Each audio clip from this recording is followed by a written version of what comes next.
We don't want him to pass us by.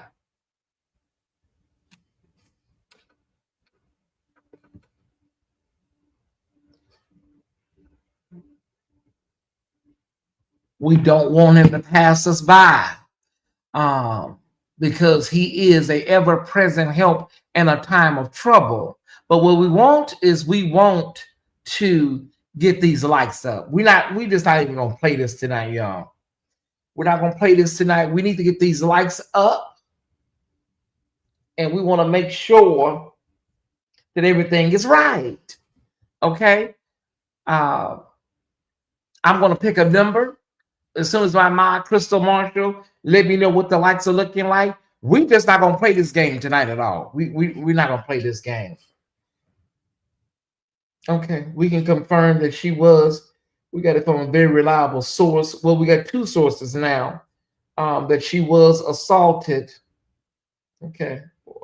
Now we have two sources. Okay. We have 90 likes. Well, we're just not going to get started until we get to 150 likes. Just point blank, period. We're not playing these games. We're just gonna start playing hardball, Crystal. Due to the conversation and the legalities and the implications of violence against women, domestic violence, alleged violence, perceived violence, all kinds of things, legalities. Can you please in the chat, because there's some of you that are worse than others, can you please in the chat be mindful of what you say tonight? Some of y'all are worse than others, okay? Remember, the buck stops with me. This is my channel. So if any pushback happens, it comes to my door. So we ask respectfully. I don't want to call out none of your names, but can you just please go somewhere and sit down tonight and be very, very diligent with your wording? This is a sensitive issue. And that is visitors and Thai Squad alike. Please just be mindful. Say what you need to say. Talk freely, but just be mindful. You know, you can always go and create your YouTube channel and just empty your guts on it. And just say it the way you really want to say it.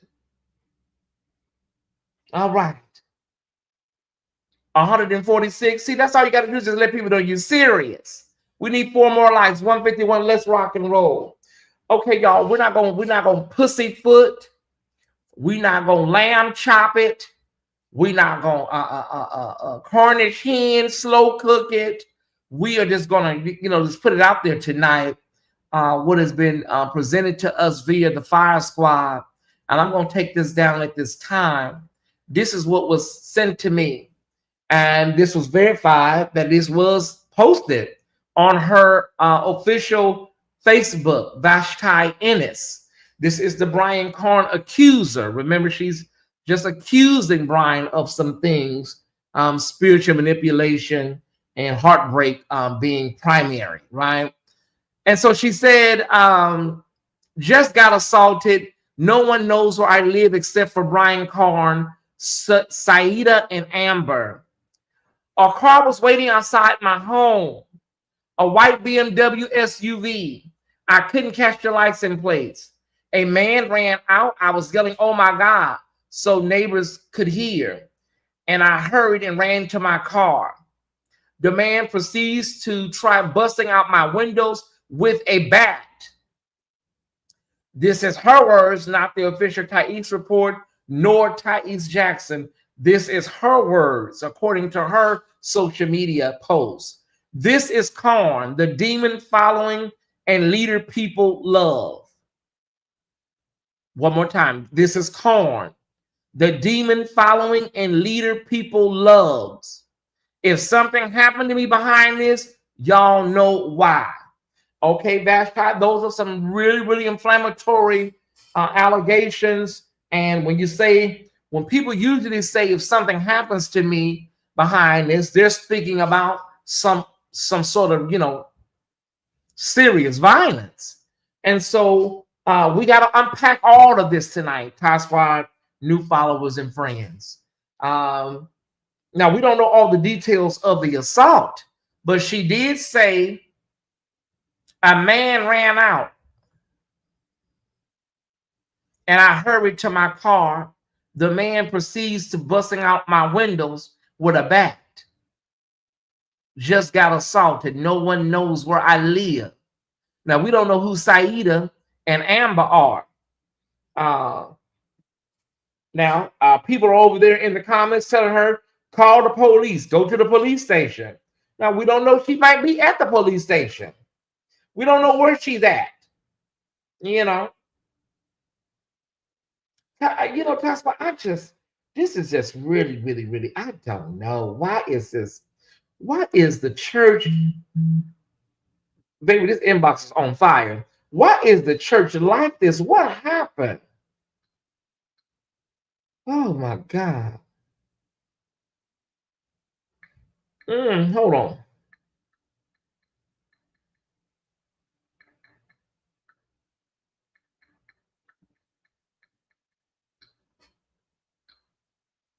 Okay. Okay, so yesterday she posted all of the messages saying these are lying messages from Brian Carn. 24 hours later, she now says she was assaulted.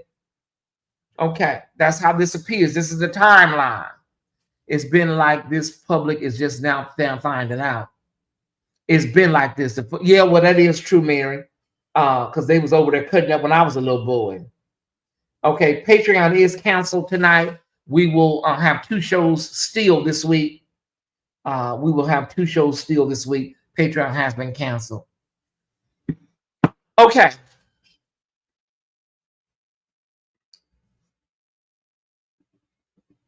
This is bad. I'm not even trying to be hyperbolic here. This is bad, Taswa. It's really bad. We're gonna play at this time. We played the first part of her video from the other day, but now we're gonna play the part that we didn't. We have the second half, and we're gonna play that and see if we can hear something. Maybe we can get some context or something. We're gonna listen to it. We were all exhausted the other day, but now we're gonna listen to it in full. The other half at this time. Okay. This is insane, Shelly Bowling Strickland. Please hit the like button upon entering. Thumbs up, thumbs up. I said she wasn't going nowhere. Well, yes, Stephanie, you did. You did. If you need an extra mic, can we get some cordless mics up here, please? To all of our audio video team. We will be dropping the link tonight. So we may need extra mics up here on the, we need some strength on these mics, Antonio. Okay, let's take a look and see what's going on here. Roll the tape. The threesomes because it was truly like a desire, something I wanted. I allowed them because I was trying to hold together a relationship that I was afraid of losing. I was so emotionally broken and tied to him that I started believing I had to bend myself into whatever shape made him happy. And I felt like if I didn't give him what he asked for, he would eventually drift and fall into other temptations to satisfy the parts of him that I wouldn't. I didn't want that.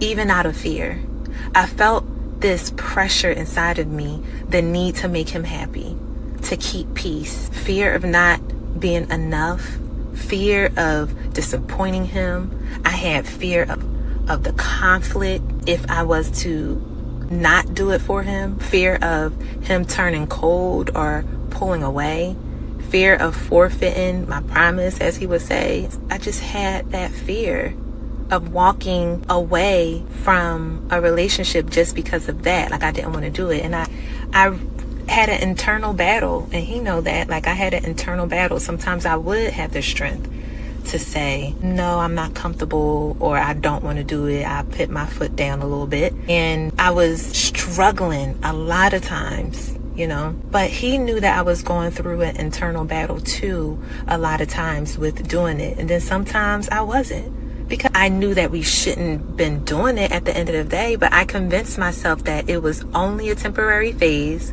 and doing what he wanted would keep us stable. Even though it was hurting me, I kept telling myself that, okay, if I gave him what he wanted, maybe he'll change. Maybe I'll save him from falling. I don't want him cheating on me. That's even a red flag for me to even think that. But he told me that like I was his protection. He told me I'm pleasing God by pleasing him. So yes, I thought sacrificing my comfort would protect us. Inside though, those experiences were painful. A lot of the times I felt like I was watching myself from the outside, like just performing, doing something just to keep the peace, you know, like, or just not even just to keep the peace at times, but just to satisfy what I knew that he needed to be satisfied. So I convinced myself that this was the price of love, that this was the way to hold on to my man and keep excitement and spice in our relationship until he loses the desire of doing it. So yeah, so even when I had the strength, like I said, to say no at times, or we doing this too much, and although he wouldn't like it, he just knew that I would fight for our relationship to stay solid. And I wish I had the courage to stick to my no without being concerned about the consequences on the other side of the no. So when people ask me, well, you know, why did you allow it? Some of y'all don't understand what it's like to act from a place of emotional survival. It wasn't about lust or the willingness. It was about trying to keep something I loved, even at the expense of myself. It was about trying to keep our connection alive. I participated because I cared, I loved him, because I wanted to be enough for him, even if it meant sacrificing my own comfort and boundaries. I can see now, more than anything, it's unfortunate. I wasn't trying to be reckless or immoral, but I understood that it was at the end of the day. But I was more so scared of losing someone who already meant so much to me and giving up on what he said God has for us. Some of you are strong enough to walk away when a man is leading you into sin.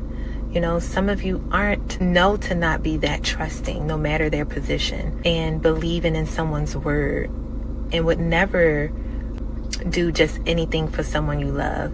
Congratulations if you're already like that. I hope you never experience what that feels like, what me or any of the other women done dealt with. Okay? But there's so many women who is experiencing it. I'm not talking about even just my personal experience with Carn. I'm talking about just in other churches, people who aren't even saved. They're cheapening themselves too.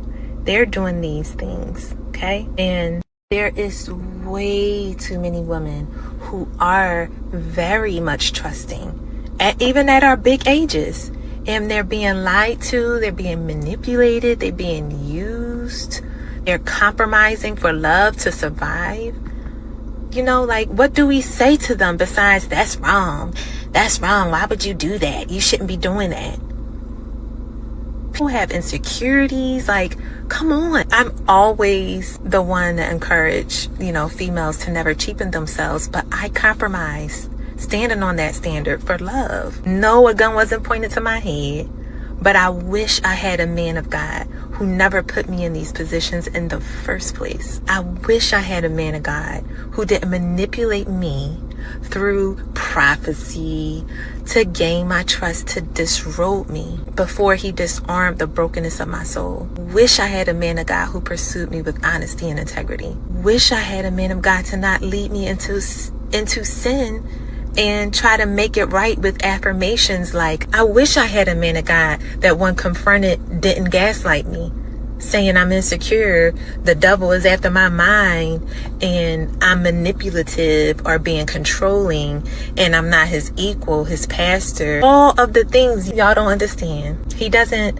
have to be accountable to me, but to God. Okay, that's fine. But he knew that he was betraying not only my trust the whole time, but so many other people's trust the entire time. He knew it was a decision. I met him as a babe in Christ. The ones that y'all saying you harming by speaking the truth. They need to know not to be gullible like I was. Don't trust them just because they got prophecies come to pass and because they say that they're a pastor. Some of you are fortunate enough that you will never get preyed on or lied to or strung along by spiritual leaders who pose as trustworthy. Some of you would never deal with that. But some of the thought processes and hardness that I'm seeing because people are speaking out is absolutely sickening. And there's no amount of evidence or receipts or explaining or accountability that we can take that could ever be enough to get some of you all to understand that this situation is just horrible. I want people to be free from shame, but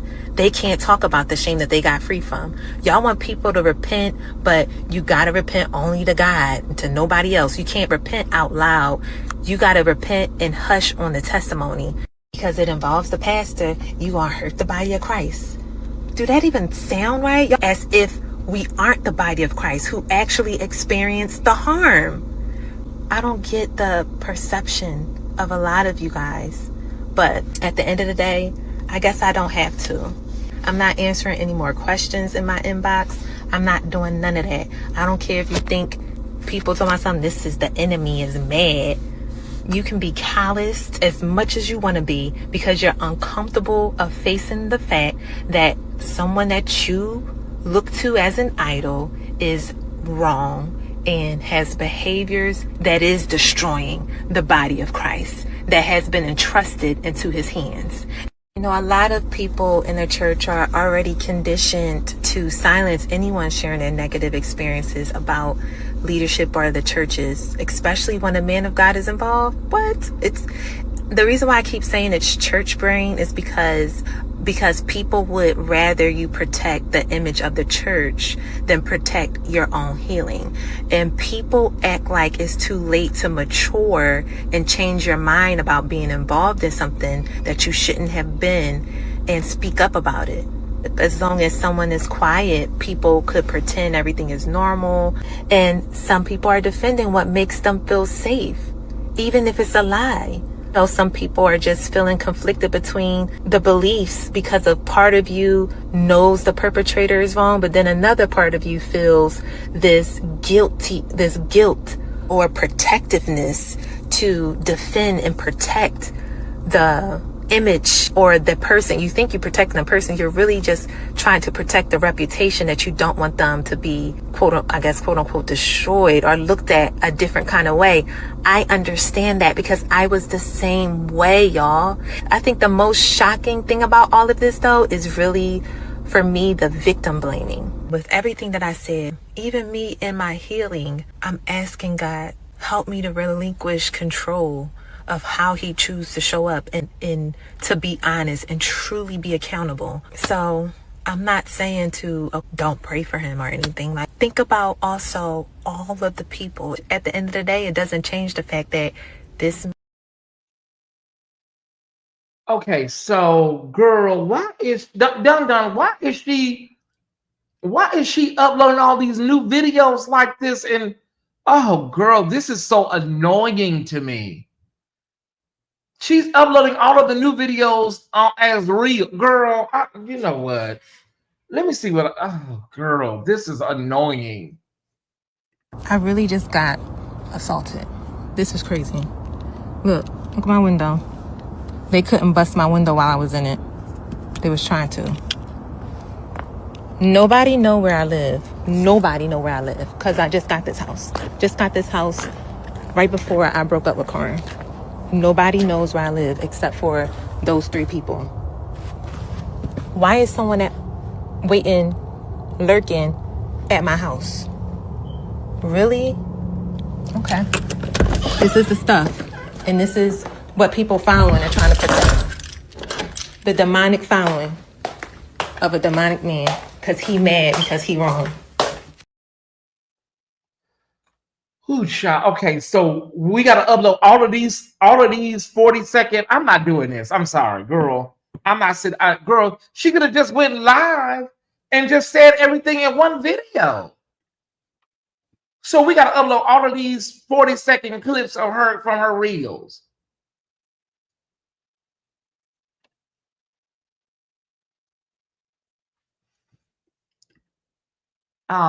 He is definitely wrong. We don't know who did that, y'all. We don't know who did that. Unless you're talking about wrong for spiritual manipulation. Girl, mama, Miss Mama's girl. We don't. So we got to sit here and upload each video one by one. When you could have just hit live and just said everything you needed to say. I think the window was busted out. Let me get the thing up here, y'all, so y'all can read what she said, honey. She said they was over there busting her windows out and stuff. That's what she said, honey. She said there's a lot going on.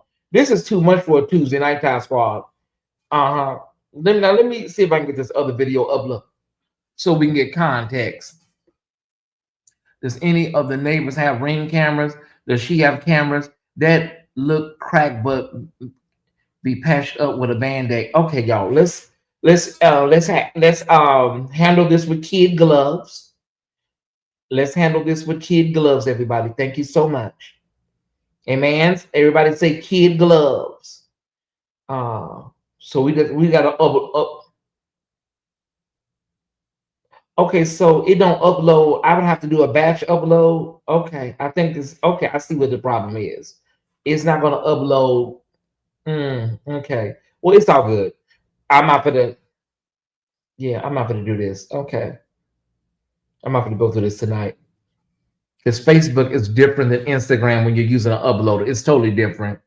Okay. I don't see no busted out window.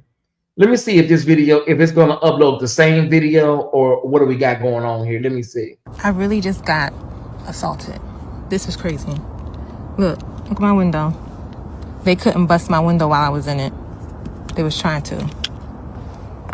Nobody know where I live. Nobody know where I live because I just got this house. Just got this house right before I broke up with Carn. Nobody knows where I live except for those 3 people. Why is someone waiting, lurking at my house? Really? Okay. This is the stuff. And this is what people following and trying to protect. The demonic following of a demonic man because he mad because he wrong.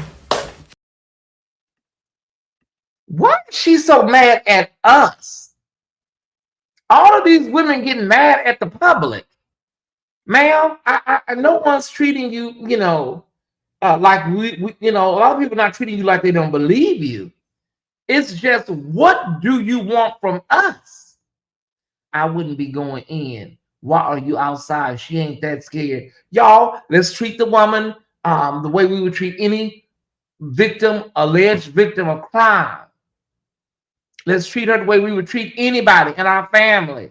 Was he demonic back then? Can we please, and most of y'all are women in the chat, can we please treat this woman with some sort of dignity?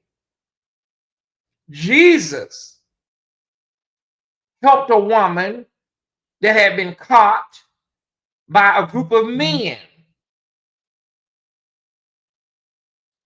And he told them, ye without sin, cast the first stone. And then they all put down their rocks and walked away. And then Jesus wrote something in the dirt. That's what he did.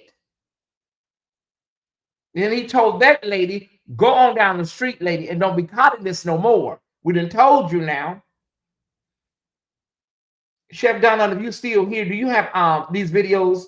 Do you have the video you were speaking about? This woman said that somebody basically ran up to her car and assaulted her. And well, we saw a mark on her window. I guess they couldn't bust the window out. Yeah. Okay. So just got assaulted.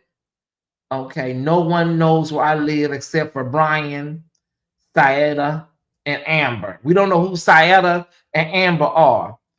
She said a car was waiting outside of her house. A white BMW SUV. I couldn't catch the license plate. A man ran out. I was yelling, oh my God, so neighbors could hear.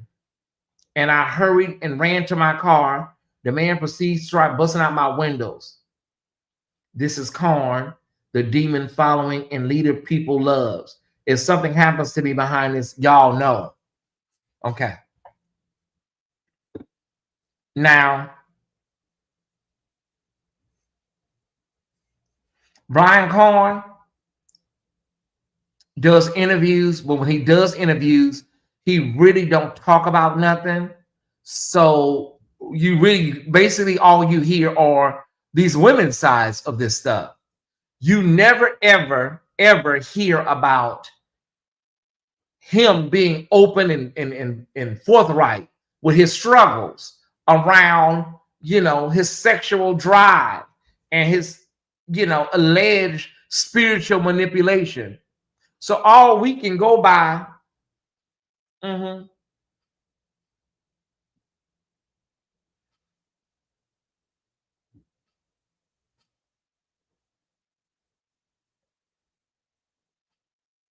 Okay.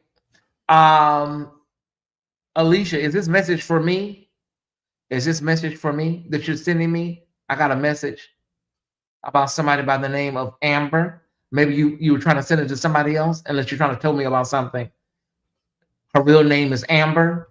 Let me know if this message is for me. What is it concerning Alicia? So you never hear, see these pastors. Okay, the message is for me. Okay.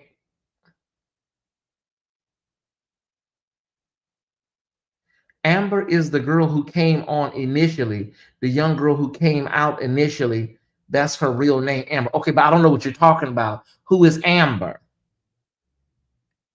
Okay, are you saying Amber is one of the people that know where she lives? Oh, okay, I got you. Okay, so Amber is the girl who came on initially. Okay, gotcha. Thank you, Lily. The young girl who came out initially, that's her real name, Amber. Okay. All right. So Amber is the DNA. Okay, Amber is the DNA girl. It's so many women, y'all. It's hard to keep up. It's very hard to keep up. Amber, Susie, Betty, Shirley, Barbara. It's a lot to keep up. Thank you, Alicia. Okay, well, who is Saida? Who is Saida? Okay, so Antonio say John's friend.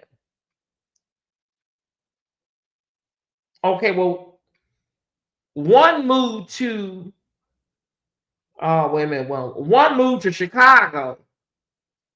Wait a minute, y'all. I'm trying to figure this out. This is getting confusing. Oh, okay. I think Saida is the other girl. Now, is that the one that just came out said that he allegedly said that he wanted a foursome? Because I know they were saying something about a threesome. Is that the girl that they said was talking about a foursome? We don't know if it was 3 girls and 1 man, or was it 2 and 2? Okay, wait a minute. I think it's all coming together now, y'all. I don't know, but I had sciatic nerve before. Okay, you know what? Pastor John, Juanita Mama's man. No. No, stop. Oh my God. If you're coming in right now to the chat, VASHTI ENNIS has alleged that she was assaulted outside of her home that she recently moved into. And she is alleging that it's Brian Carn. She's saying in her Facebook post, this is Carn. That's what she is saying at this time. Okay.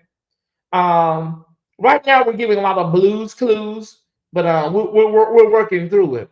I guess I can play the audio. Hold on, let me see if I can get this audio going. Hold on. See if I can get the audio going here. I really just got assaulted. This is crazy. Look my window. They couldn't bust my window while I was in it. They were trying to. Nobody know where I live. Because I just got this house. Right before I broke up with Carn. Nobody knows where I live except for those 3 people. Why is someone lurking at my house? Really? Okay. This is the stuff.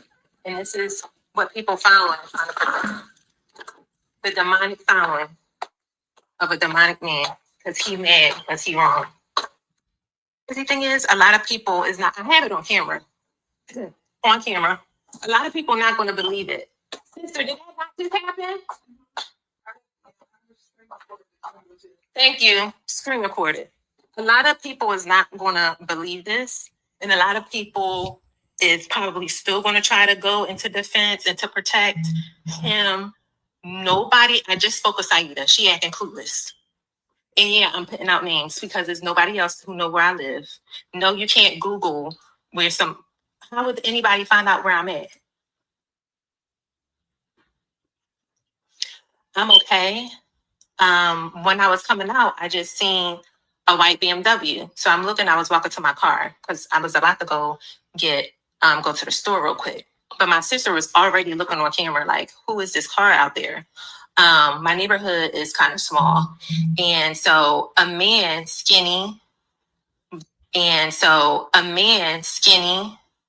little boy, hops out the car, start running towards me. So I immediately start running towards my car. My door is already unlocked, and I'm screaming, "Oh my God!" Because I'm like, I gotta be loud so that neighbors or somebody can like look what's going on. So I'm like, "Oh my God! Oh my God!" Went into my car, jumped in my car, locked my window, and they start banging on my car with the on my window with the bat. They had a bat, trying to bust the window, but they couldn't. And so then that's when they just ran back inside their white BMW SUV. And I was trying to get the license plate, but my phone just started acting crazy. I'm like, oh my gosh. And this is why this is very, very sad. All because a man and his demonic deeds are being exposed in his lies and his manipulation. This is very dark. This is a very dark situation. All because a man and his demonic deeds are being exposed in his lies and his manipulation. This is very dark. This is a very dark situation. And yet everybody want to still protect the leader. The leader still protecting leaders. When this is happening, another woman, somebody found out where she lived, another victim, and slashed her tires. So this stuff is going on. Why? How? Who is getting our addresses? Who? Oh, gotta have people over here because my thing is this. I'm not going to delete anything, and I'm not going to stop talking. That's not going to stop me. So Carn and his demonic minions just going to stay mad. But if something happened to me, then y'all know the reason behind it. Okay, we got an email from the lady. This is her. Wait a minute, hold on. This is the lady that sent me that original. Wait a minute, hold on. I'm gonna use my other phone. This is her.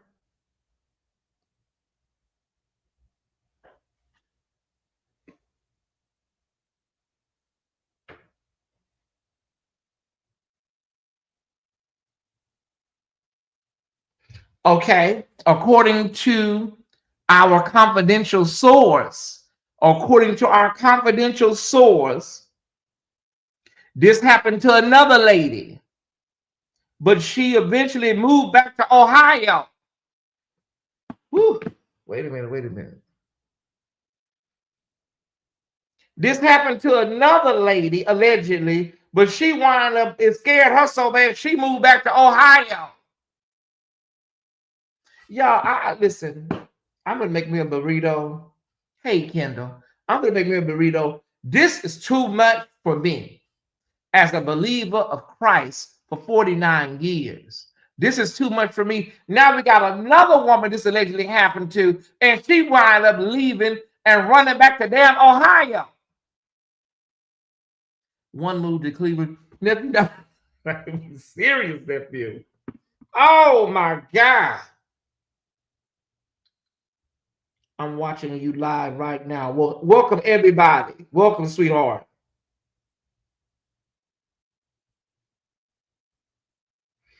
Okay, well, that allegedly happened to a woman, and she moved back to Ohio. But how do we know that happened to VASHTI? I mean, I don't want to dismiss it, but I mean, she said she got it on camera. Is there any way we can see it? One moved, y'all, come on, y'all be serious. Is it any way, VASHTI, we can see it, sweetheart? You say they got it on Ring Cam or they got it on some type of camera or something. Is there any way we can see it just to verify? Because somebody may recognize this man with a baseball bat. He hit you with one stick and then hit you with a baseball bat. Now, she didn't say nothing about no stick, Brother Theo. I guess I have to drop the link, y'all, if somebody want to come up, and say something. If all of this right here don't have your leader do something, y'all, then we are doomed in the body of Christ. I'm sorry. If Bishop Gates don't address this head on, y'all, then go ahead and just wrap up this whole black church experience, y'all. It's a wrap.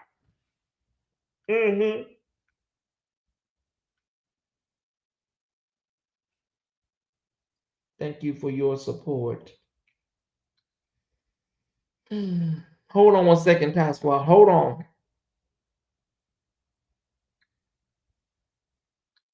I tell you, this is crazy. This is crazy. Brian Cohen got that magic stick. Brian Cohen got the magic stick. Because these women are going crazy.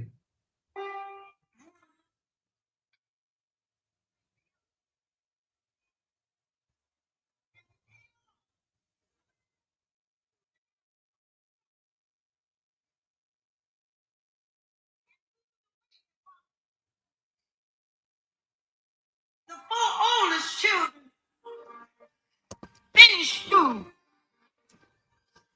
and moved away to far-off cities. One moved to California,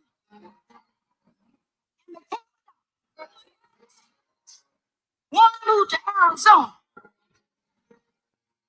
and became a lawyer. One moved to West Virginia and became a nurse. Are you ready with me, Lord?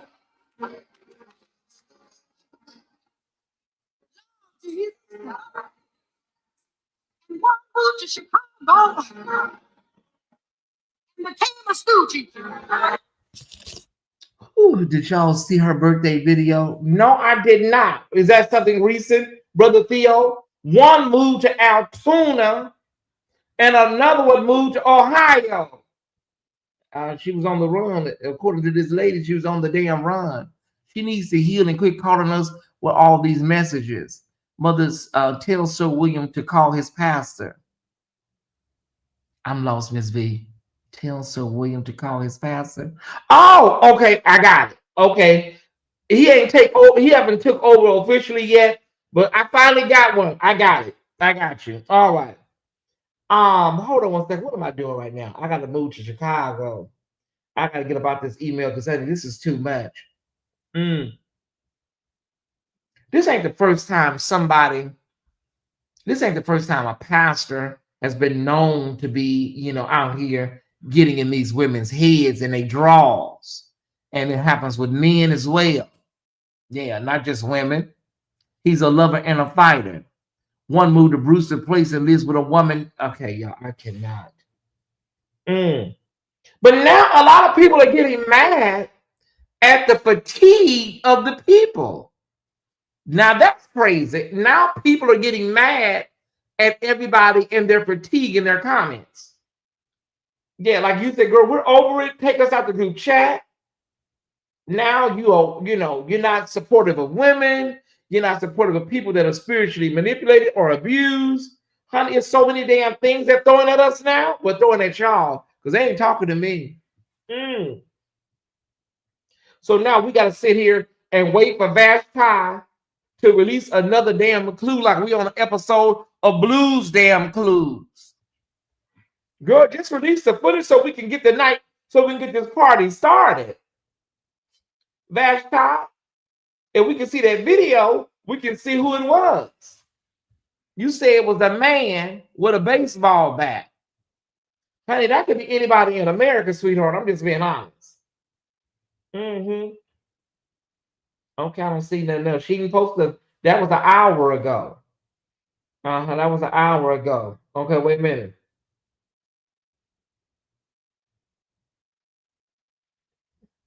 Okay, this is a lady from June. She reposted this in June. A lady named Maya Love said, I left Kingdom City Church 5 years ago. And to be honest, it has been the most traumatic experience of my life. I wonder, is this the lady from my email? Maya Love. I wonder, is this her? Mm.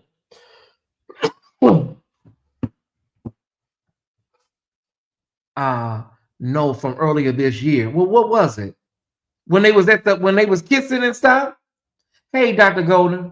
Yeah, y'all come on in and have a seat. Let me replay this audio for you guys, those that are coming in late. This woman said that somebody was over there with a baseball bat chasing her up the damn driveway, I guess. I don't know what the hell is going on around here. So let me play this again for everybody all the people that. Okay, while you're tearing up stuff, Tyesse, let me play this one more time for our late people here. We're going to play this again. If you're coming in late, thank you for joining us. I really just got assaulted. This is crazy. Look at my window. They couldn't bust my window while I was in it. They was trying to. Nobody know where I live. Nobody know where I live because I just got this house. Just got this house right before I broke up with Carn. Nobody knows where I live except for those 3 people. Why is someone waiting, lurking at my house? Really? Okay. This is the stuff. And this is what people following trying to protect. The demonic following of a demonic man. Because he mad, because he wrong. Crazy thing is, a lot of people is not, I have it on camera. On camera. A lot of people not going to believe it. Sister, did that not just happen? Thank you. Screen recorded. A lot of people is not going to believe this. And a lot of people is probably still going to try to go into defense and to protect him. Nobody, I just spoke with Saida. She acting clueless. And yeah, I'm putting out names because there's nobody else who know where I live. No, you can't Google how would anybody find out where I'm at? I'm okay. When I was coming out, I just seen a white BMW. So I was walking to my car because I was about to go to the store real quick. But my sister was already looking on camera like, who is this car out there? My neighborhood is kind of small. And so a man skinny, little boy, hops out the car, start running towards me. So I immediately start running towards my car. My door is already unlocked and I'm screaming, oh my God, because I'm like, I gotta be loud so that neighbors or somebody can like, look what's going on. So I'm like, oh my God. Went into my car, jumped in my car, locked my window, and they start banging on my car with on my window with the bat. They had a bat, trying to bust the window, but they couldn't. And so then that's when they just ran back inside their white BMW SUV. And I was trying to get the license plate, but my phone just started acting crazy. I'm like, oh my gosh. And this is why this is very, very sad. All because a man and his demonic deeds are being exposed in his lies and his manipulation. This is very dark. This is a very dark situation. All because a man and his demonic deeds are being exposed in his lies and his manipulation. This is very dark. This is a very dark situation. And yet everybody want to still protect the leader. The leader still protecting leaders. When this is happening, another woman, somebody found out where she lived, another victim, and slashed her tires. So this stuff is going on. Why? How? Who is getting our addresses? Who? Oh, gotta have people over here because my thing is this. I'm not going to delete anything, and I'm not going to stop talking. That's not going to stop me.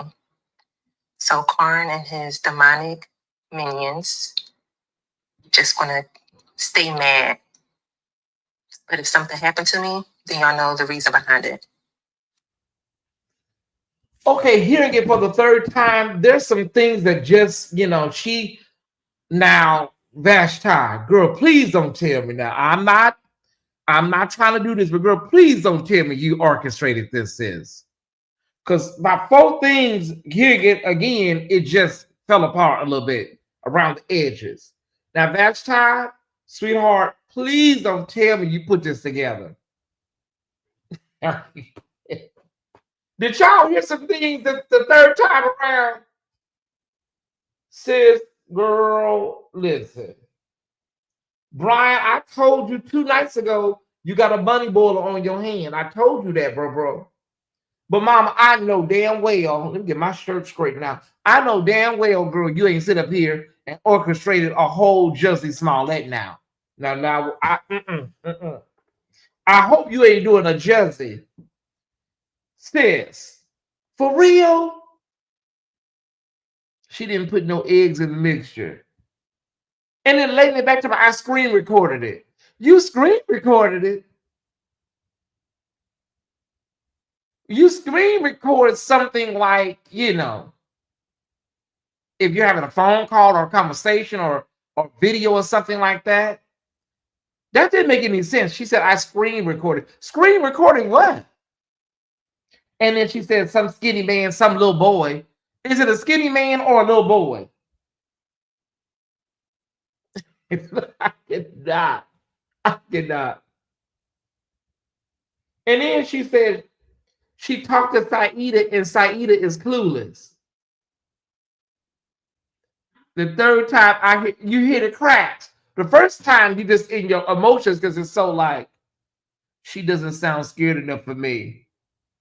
You know what they're going to say, y'all? They're going to say y'all are over here being very insensitive to women in need. We have to, I guess, in order to show that we believe everybody, we have to just, y'all, it's sad that that's how it is now. And real, well, I don't want to say real victims. I don't want to act like she's not a real victim because she may be. But there are people out here that are going through a lot right now. Yeah, that, you know, are getting lost in the shuffle. I get my security footage on my phone, but it allows me to download viral for being diabolical. Maybe she been screen recorded it from somebody. I don't know. Maybe she been screen recorded from the monitor in the house, maybe. Call the popo. I need her to file a police report. I can believe her, but I need her to confirm that she talked to the police. Okay. She's not doing a lot of updates. You know Brian Carn ain't gonna come out and say a word. Let me go to his page. I ain't been over there in a minute. Let me go to Brian's page and see what the hell he's talking about. Then I'm gonna drop this link for y'all. Brian Carn Ministries. You know he ain't gonna come out and say a word. I should call him. I'm gonna call him on Facebook Messenger. I said, Brian, you know, you talked to me one time concerning a story that we got cleared up. Brian, we need you to come outside. Oh, he's live. Oh, Brian is live at Kingdom City Church. Child, listen. Brian is live, Crystal Williams. I kid you not. And they in the chat talking about stay focused, man of God. Stay focused. He live, look. I'm gonna call him. I'm gonna call him right now on Messenger, see if his phone vibrated in his pocket. Look at them in the chat talking about stay focused. Letitia Lee, stay focused. Maybe he's talking about, okay, hold on one second. Maybe the message about being focused. Okay. Let's listen in. You know what I'm talking about? You got certain parts of your body, certain parts of your face, certain parts of you that you don't like. Now, the devil will trick you and you think that everybody see it.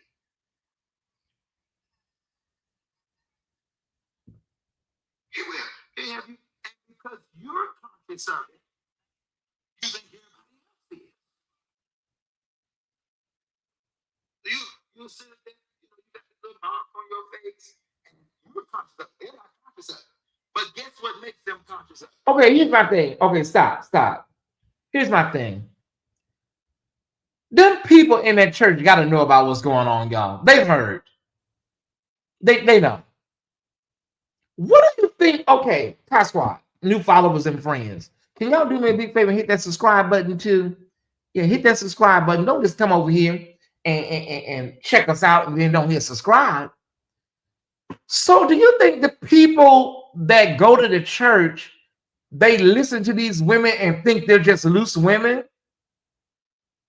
What do you think what do you think is in the mind of a parishioner that knows all of this and still goes and participates in that ministry? Do you think they think that these are all just loose women and you know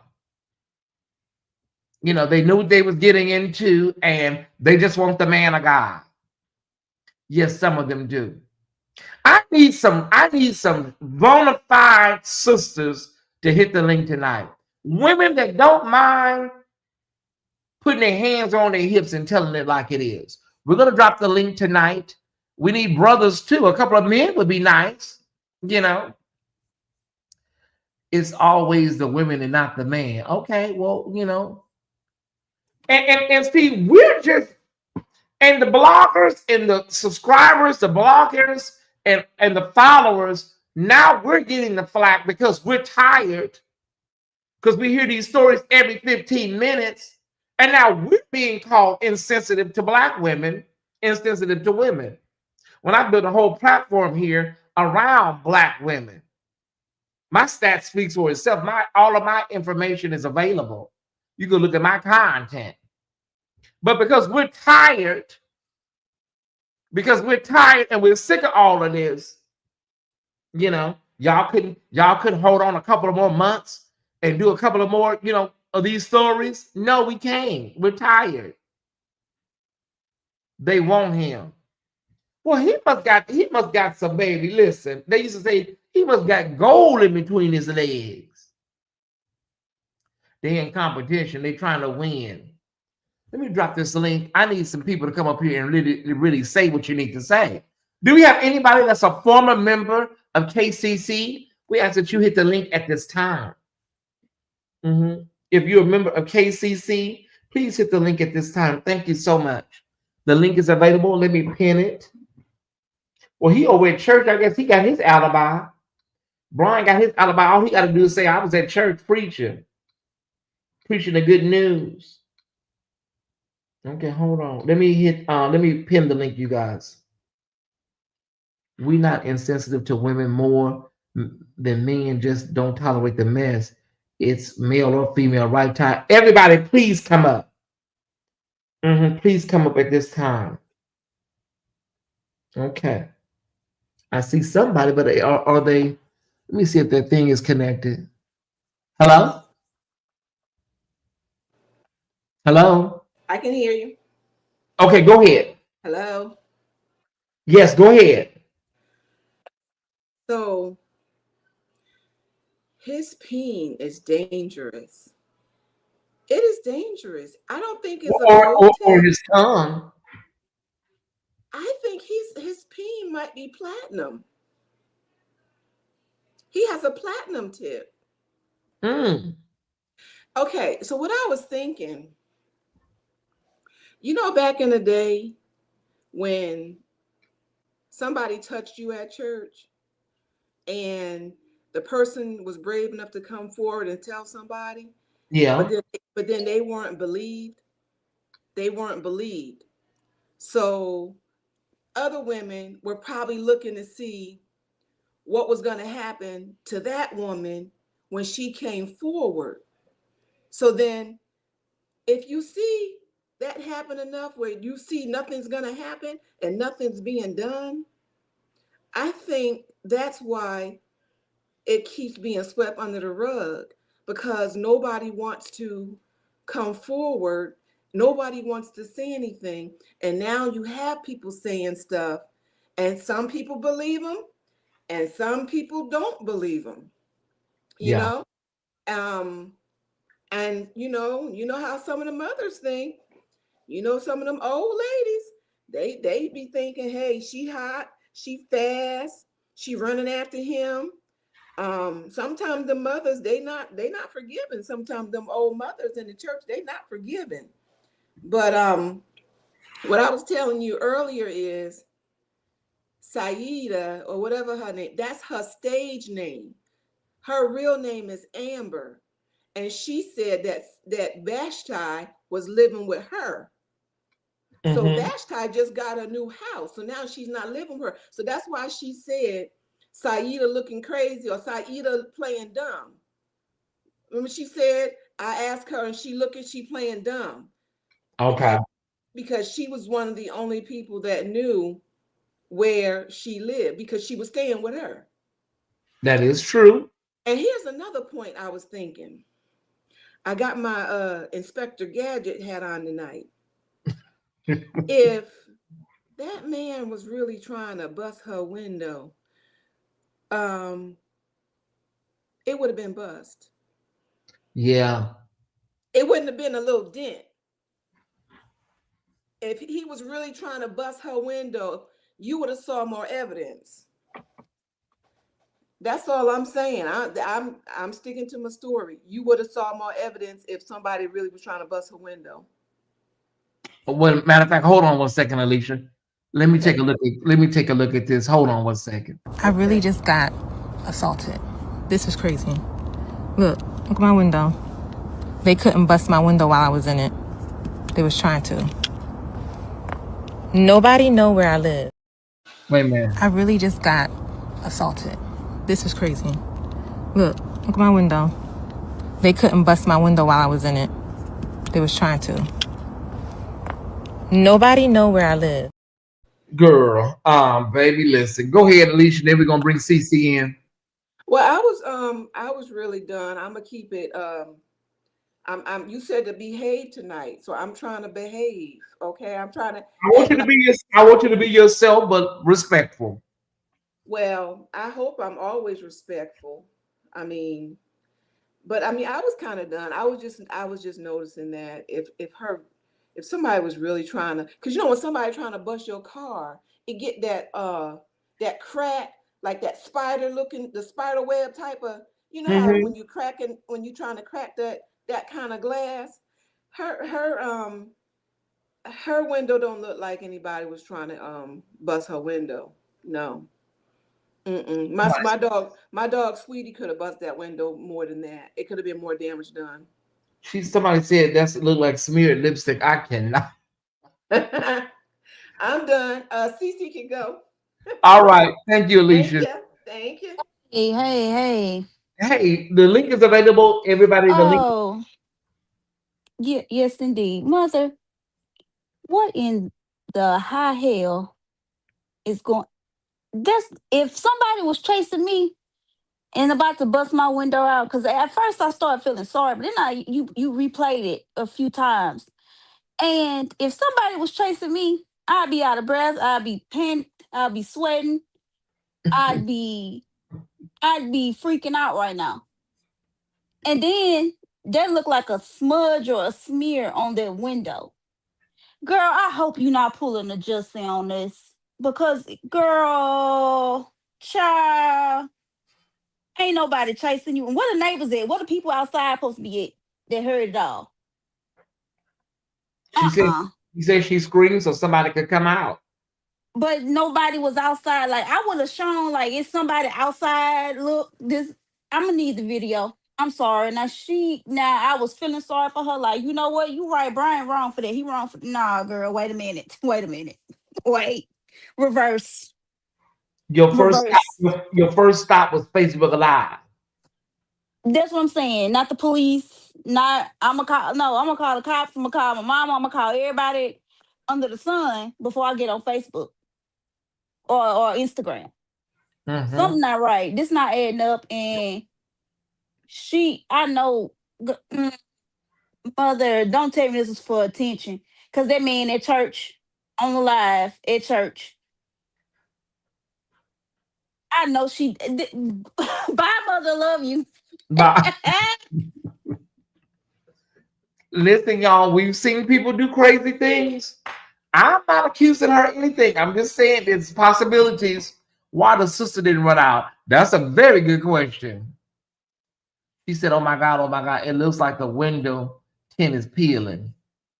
Wait, mother, she didn't even go live. She posted to her story. Yeah, she posted to her story. I don't think she went live.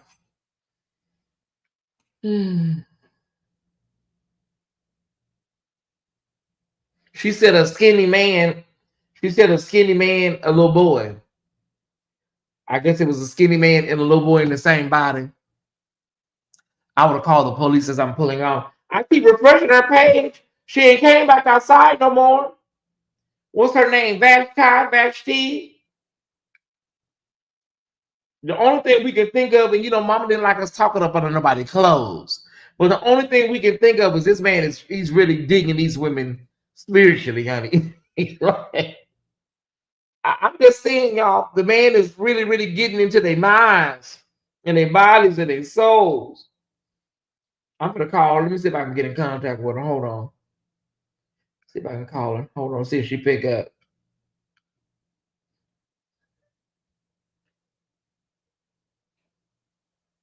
Oh, I'm out of her contacts, so I can't call her. I wanted to call her, girl. Pick up the phone. Because we don't have time for these games.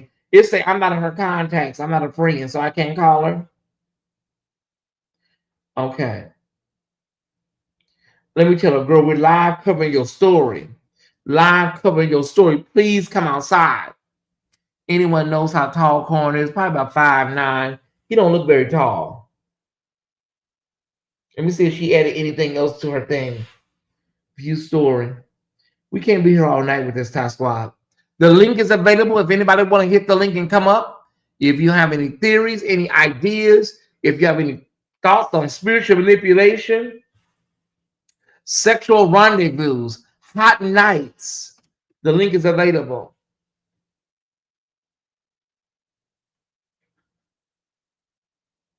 Hot nights, warm evenings. Anybody?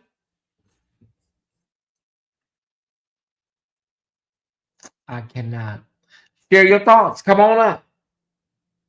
If not, we can't be here all night, y'all, waiting for this woman to post again. We can't be here all night. We're supposed to be in Patreon, but we thought that this story was a better lead. That man just laying pipe and she mad about it. He must make your toes curl. Automatic and immediate offense of the leader without any consideration, possibility that he did it. It's like a parent that goes up to the school and defends the child no matter what. Well, yeah, that is true. That is very true. All right, y'all. We're going to have to watch. Since ain't nobody hitting the link, everybody is complete. We're going to have to watch the video one more time for the people that did not come in. For the people that came in and did not see it earlier. Because y'all not hitting this link, we're going to have to sit through the video once again.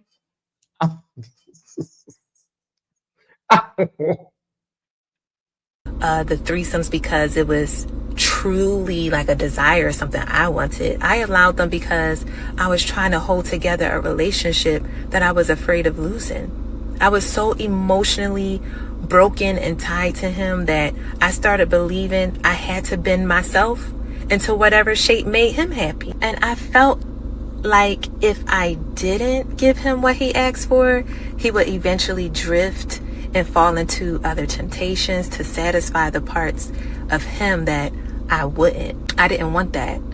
Even out of fear.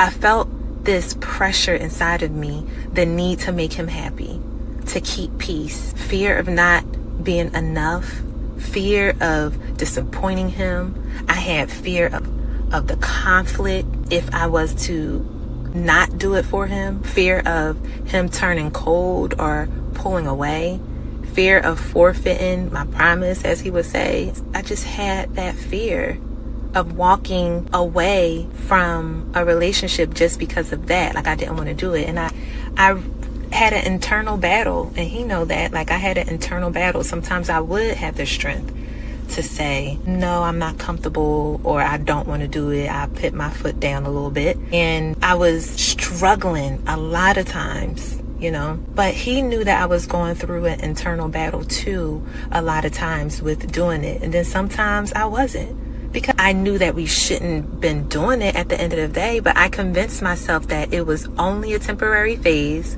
and doing what he wanted would keep us stable. Even though it was hurting me, I kept telling myself that, okay, if I gave him what he wanted, maybe he'll change. Maybe I'll save him from falling. I don't want him cheating on me. That's even a red flag for me to even think that. But he told me that like I was his protection. He told me I'm pleasing God by pleasing him. So yes, I thought sacrificing my comfort would protect us. Inside though, those experiences were painful. A lot of times I felt like I was. Ooh, thank God somebody saved us. Hey, JC. What's going on, Ty? Hold on, let me turn my TV down. JC, hey. Can you hear me? Hold on. Wait a minute. Can you hear me? Can you hear me? Turn your TV off in the background. It is. Okay, why do you sound so far away? I don't know. Hold on. Can you hear me though? We can hear you, but we don't know why you sound so far away. Oh, wait a minute. Because I got this phone on the speaker. Hold on. Let me take this off the speaker. Wait. Is this better? Yes, it is. Okay. Uh, well, I kind of believe her a little bit. Okay. Now, if she's had interactions with him, um, and has first of all, my question was, first of all, why does he even know where you live at for you to be saying that it's him? If you moved to a new place, why does him and Sayeda, who Amber and all the rest of these people, child, why do they know where you live? Yeah, that's a good point. So I kind of believe that it could potentially be him, and then now he's live, he's at church, you know. I'm not picking sides, and I've been in toxic situations where I've had people follow me around and stuff like that too. So I'm not saying that it's not real, but there is something going on that ain't making too much sense to me that she's saying too. See, I try to, I'm not, I'm trying to figure it out, but it don't seem all the way 100%. If they was gonna bust your window out with a bat, what kind of car is she driving? Is she driving a Maybach? What does she got? Bulletproof glass? Because that's the only way that if somebody hit her car with a baseball bat on her glass, then the window wasn't gonna burn. She just did something on the window. It's You're not break, adding all the way up. yeah, you're breaking up just a little bit. I thought I heard her say she bought the house right before she broke up with. Did he buy the house or did she buy the house? Okay, what y'all talking about now? Wait a minute. I also think she said she was not in contact with him anymore. So how does he know? She said she didn't want to ever see him again unless it was a Nerf bat. You know what, y'all? I'm trying to be serious. Okay, So the we have a man. 186 says, tell us more about your situations. Well, you can catch me later about that. We ain't talking about me. We talking about somebody else, the rain. If you want to know about my situation, you can write me on my Facebook page. You can inbox me. We ain't talking about me right now. We're talking about Carn and her. Ain't no disrespect, but I'm just being straight up. If you would like to know what I've been through, you are more than welcome to find out. But we're not going to talk about that right now. Anywho, um, yeah, it just don't add up to me all the way. I think it's a toxic situation that she's in. She moved, but she probably got to missing him. You see what I'm saying? I think she probably moved. Then he probably done crept over there at night, or she done somebody done found out. Because if three people that you trying to get away from know where you live at, then something's not right with what you're saying. And this white BMW, well, I couldn't get the license plate. And if you sit in the house and somebody is sitting in front of your house, the first thing I'm gonna do, regardless if I'm going to the store, if I'm going around the corner to get me a piece of candy or anything else, I'm gonna figure out who's in front of my house first. I'm not gonna just come out my and walk to my car and then run to my car. I'm run back to my house and call Right. the police. So I'm there about where's the police report? What we got going on? Where is the proof? Let's get some real information. Until then, I don't got nothing else to say. I'll catch y'all later. I'm gonna go down because I can keep watching. Anybody else want to talk to me? Y'all got my page. Write me. My name is JC on Facebook. You and talking to you. And I am enjoying the show. Y'all have a good night. Bye bye.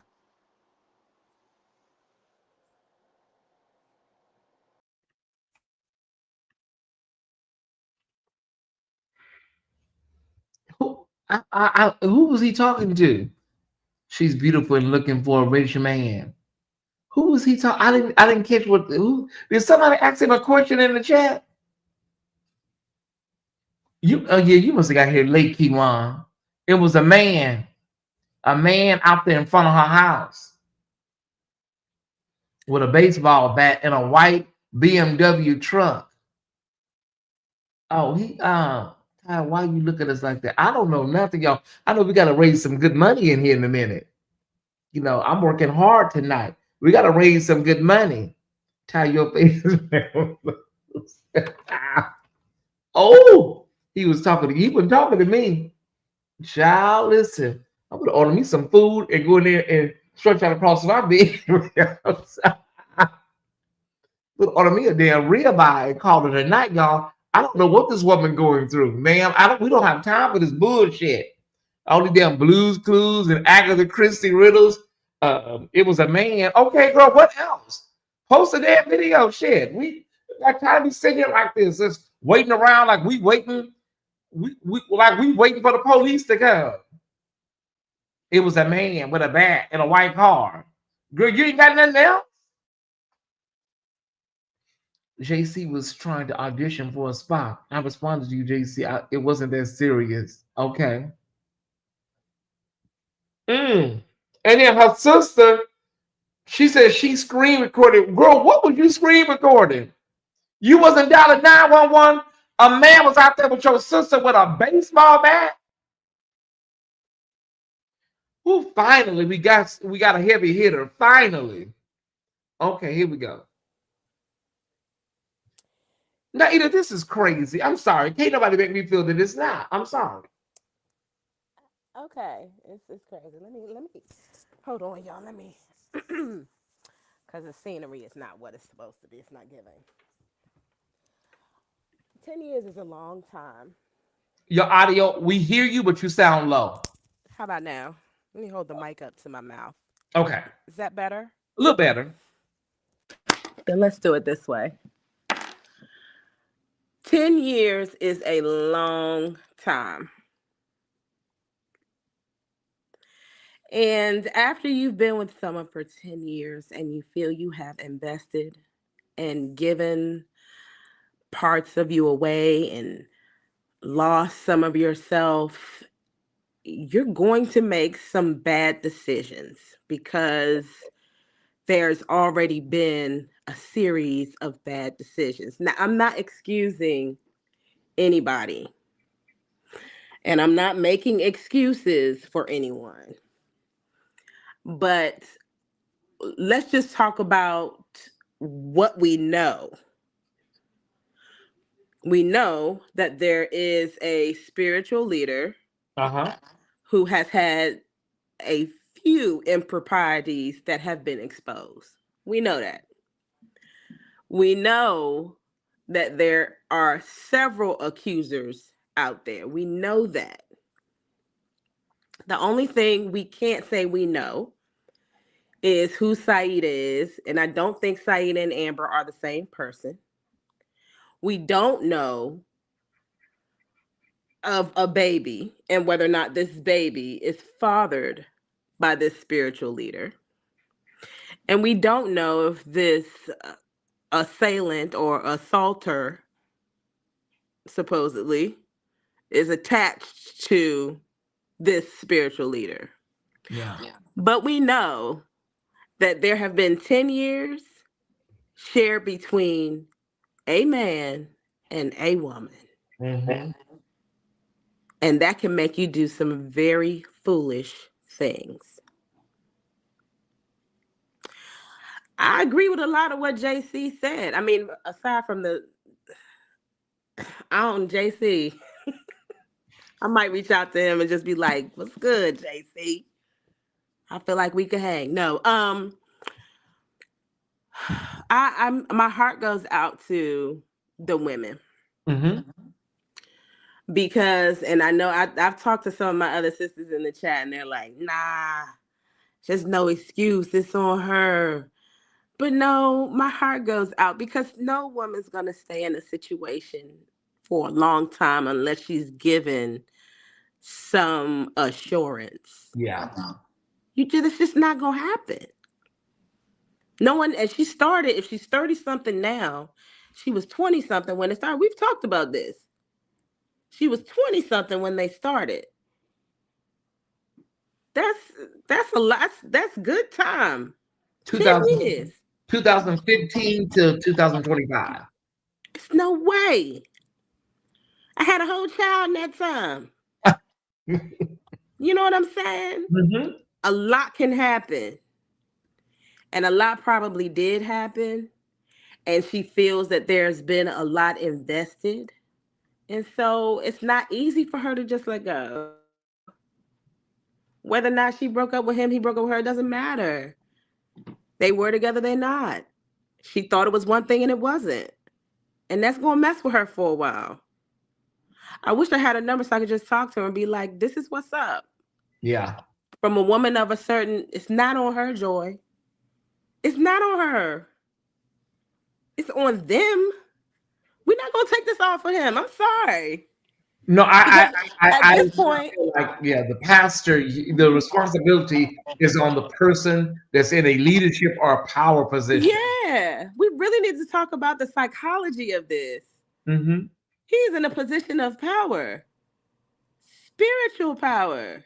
And I say, Tyesse says, he does not need to be preaching anywhere. I'm sorry. If you can agree, y'all, or you can disagree, he needs to be out of the pulpit. This is crazy. It is. And it's irresponsible. Whether or not, Joy, don't fight me up here. We on screen. I ain't gonna fight you. Listen, we talked about this when it was on Reed's show, and I get what everybody's saying. The reason why I say it's on her is because one, her mom was involved, his mom was involved, and the reputation that Carn has, she knew at some point, and enough has to be enough, and that's her vagina. So she can only control what goes in and what comes out of it. So if she stayed knowing this man had no intentions, Carn ain't changed since I met him when I was 15. Carn has been the same way. So you're telling me that there's no other woman that popped up and said, "Hey girl, he a dog."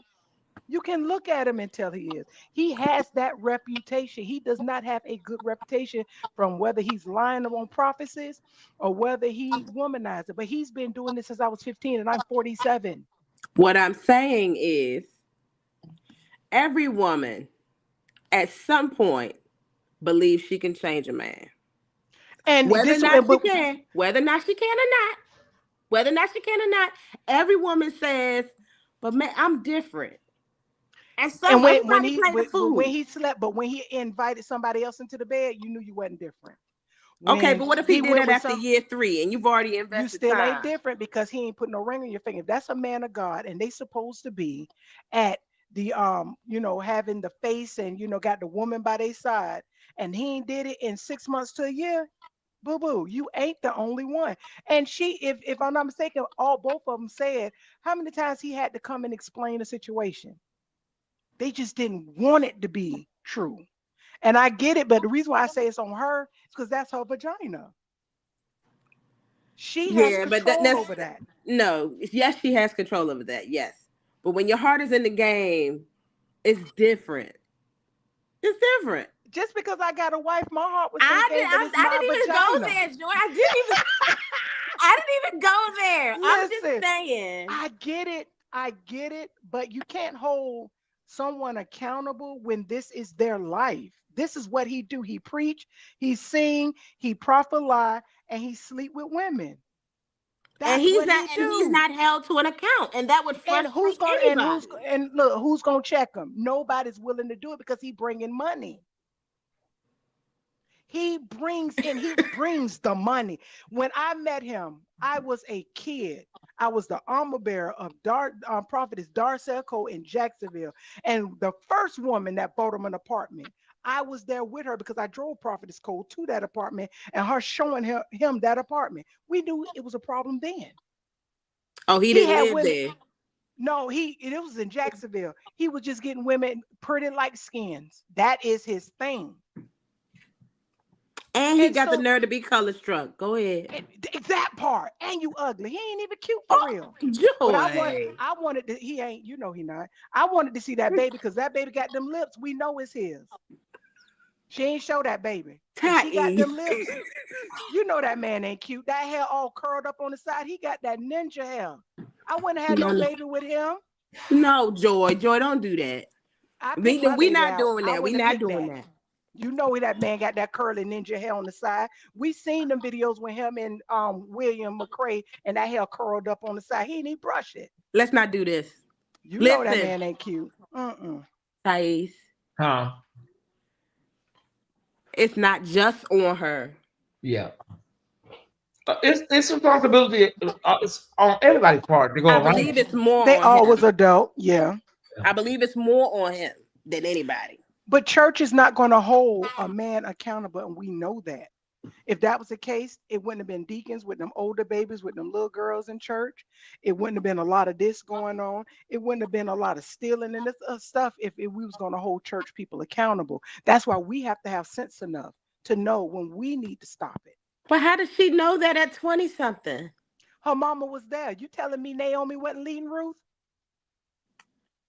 Her mother was there.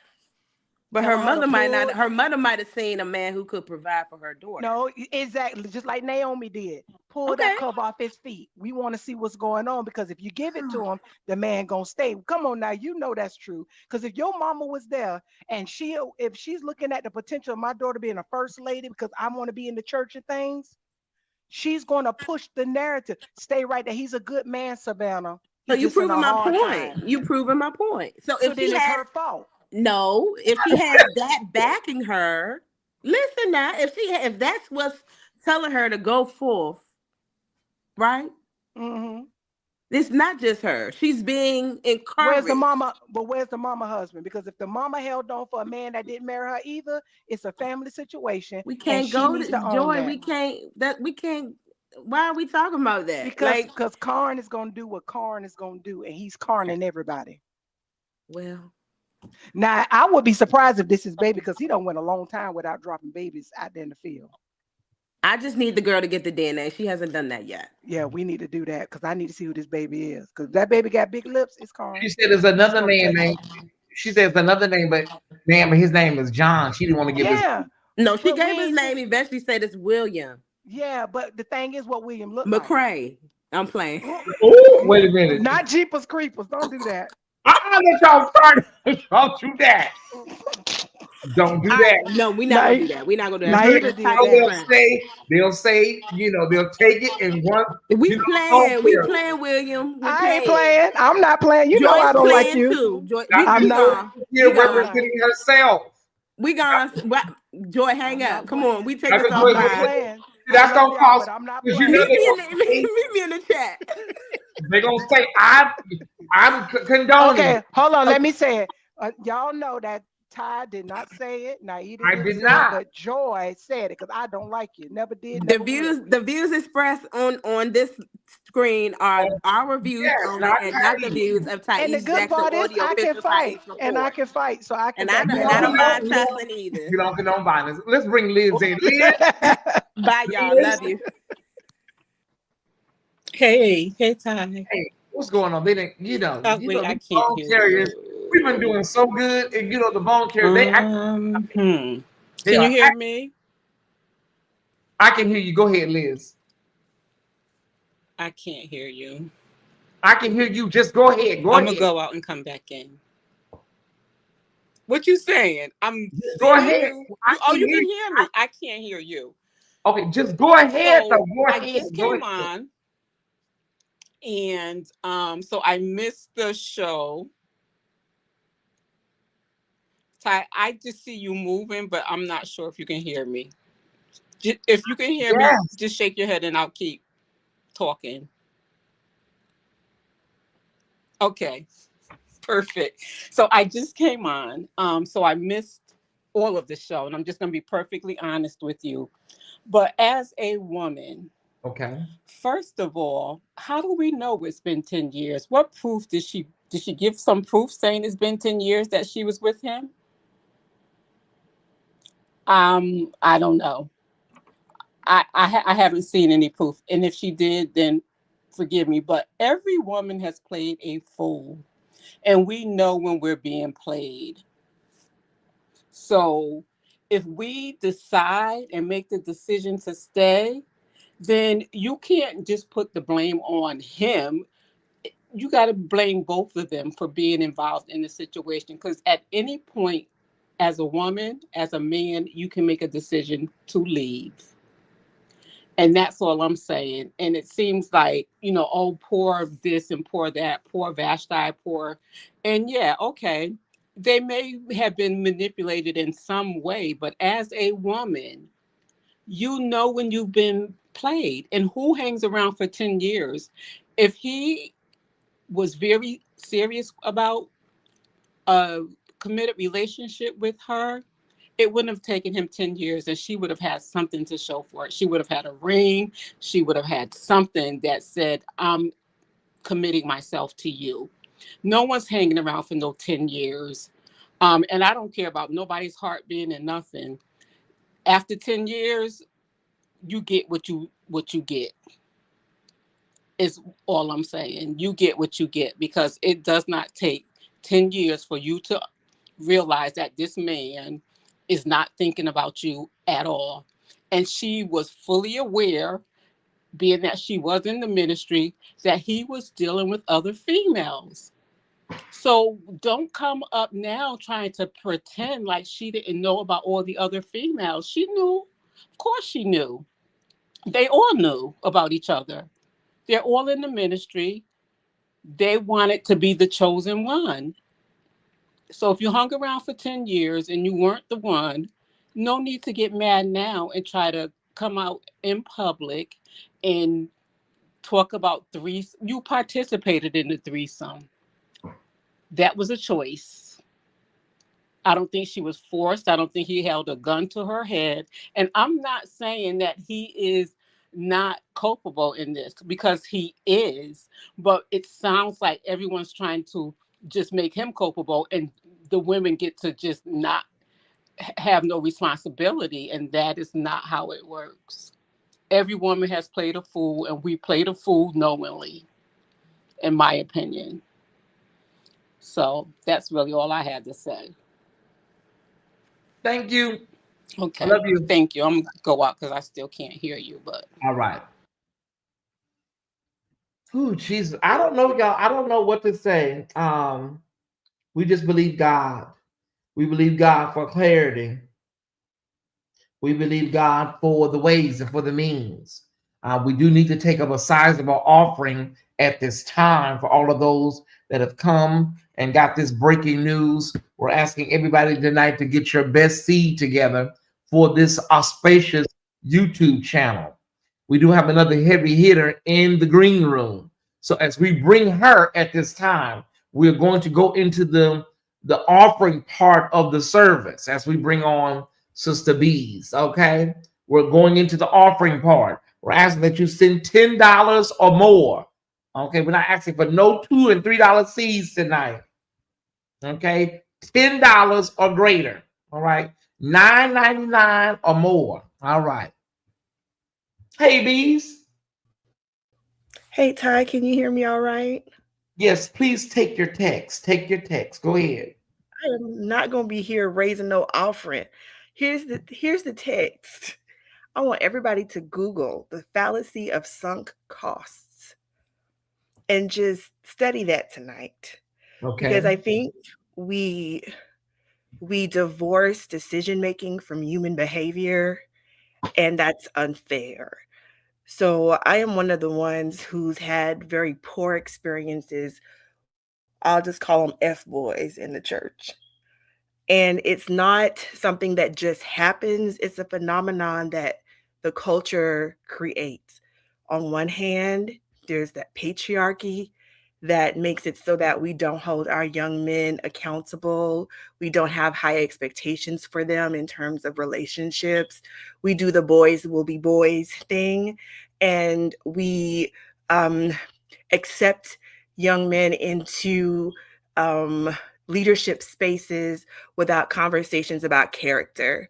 And so we have them learning good preaching and good technique and how to raise an offering with them also learning how to get what you want from your members and how to play the game in order to do your little thing on the side and scratch your itch and sample the milk before you buy the cow. All these things I've heard, right?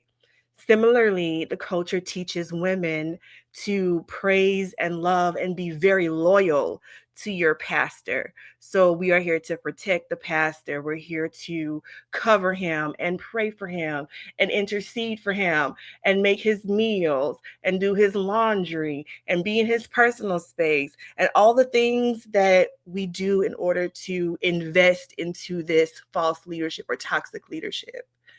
And then when pastor decides he's going to pick a main one, that main one is often groomed by the culture before he gets to her. He's not picking the strong woman or the woman whose mama said, don't listen to none of these hoes. Like, he's not picking that lady. He's not picking that young woman. He's picking the young woman who fits the quote model of a first lady or an elect lady. And that's usually the sweet girl who's going to cover him in the back and know all the pressures that he's under and pray for him and accept him. And so, not that I am, and I won't cover Miss Vashti, however she pronounces it, cover what she's up to, because I think she has false expectations for healing. But I will say that I did not hear her say that she did not understand her part. I did not hear her say that she did not know that she was manipulated or that she was not aware of the compromise that she was making.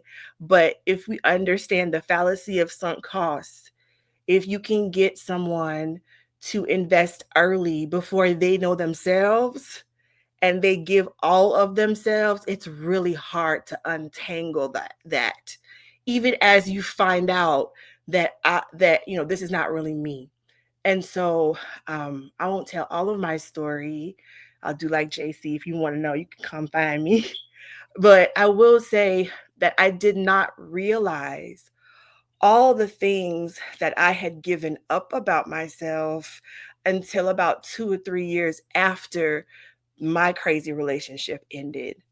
And it was a mourning because I had to face the fact that I gave that up, that I made those decisions, that although I didn't really have good decision making skills and all of that, I still was the one who did that. And there's a grief that comes with that and a shame that comes with that. And that's what I'm hearing from Miss Vashti.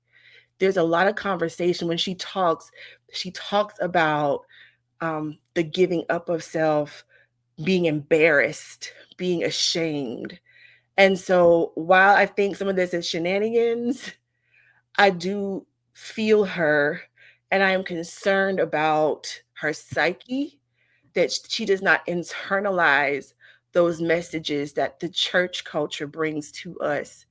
And so I feel that we ought to think about not just what we would do in the situation, because we would all do different things, but to be honest about the context of this situation and what the factors are that would support bad decision making and the factors that maybe were absent in supporting good decision making.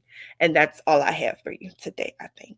Well, thank you so much, Breeze. I appreciate that. And that was a really good word. I think so oftentimes we get caught up in the details and the debating of it all. And we forget that people do have, there is a psychological and spiritual side to this that people are going to be battling and wrestling after the story is gone. Well, She's going to have to deal with a lot for a while. Yeah. And the socialization of it all, because now we have to start asking ourselves, and I think this conversation started in the previous call about mothers. And are our mothers really, whether it's biological or church mother, however we construct that term, but are they really the best people to listen to as we navigate some of this? I'd almost rather she did not have any support on the mother side. If the mother was also thinking, well, I need to connect my daughter to a man of God, like that alone is a little bit weird. Not because the mother has any bad intention, but we're just not being honest about these men of God and whether or not they really are. So I think it's a combination of all of it, and it's very messy. It's very human. And what I mean by that is there's a benefit to that hindsight that brings clarity. But once you're in the middle of it, and if you're in the middle of it at a very vulnerable developmental time, you don't really even have the structures in your brain to get this good decision making. And God forbid you're in a toxic system, a patriarchal system, oppressive system, or you've had a lot of trauma, or all of the above. Your decision making is shot. So by the time you wake up in your late 20s into your 30s, this is not looking good. So I just want us to really listen to what she is saying and not saying, and apply some contextual thought to what we're getting before we interpret it, is what I'm saying. That's a good way to put it. Thank you, sis, always. Love you. Love you, Ty Squad. Bye. Bye-bye. Wow. Very true. Sometimes you don't know how bad it is till you get out. Well, yeah. Sometimes when you're in it, Theo, Jennifer Lewis says, when you sit in dookie for too long, it stops smelling. I didn't want to use the way she said it. You sit in poop too long, it stops smelling, y'all. Listen, I've been through this stuff. It hurt me to the core. I never went to. Yeah. Yes, it's rough. All right, everybody that can we please get together a nice sizable seed tonight for this really great commentary, this great show tonight. It's still nearly 600 people, so we're gonna keep contenting. I think I got that other clip. I was able to download it. We're gonna keep contenting while these numbers are up. But in the meantime, let's get this money right. Let's get this support together. If you're not able to give tonight, can you in lieu of cash, can you hit the thumbs up button? All right, so you have two choices. You can support us with a thumbs up and a subscription, or you can support us financially. Okay. Those are your choices. Subscribe, thumbs up, also, and you can do both. You can do all three. We got another heavy hitter in the green room. Every time I try to take this offering up. Hey, Timbery. Take your offering, take your offering. They say, I'm just, you know what? When bees and all of them come on, they stir my spirit. I just want to sit back and just soak it in. But they say that, but I tried to hold my peace. But listen, while we're talking about this, now we're getting into the area of, and Sister Val started it off last night. Oh yeah. And then today we're back here.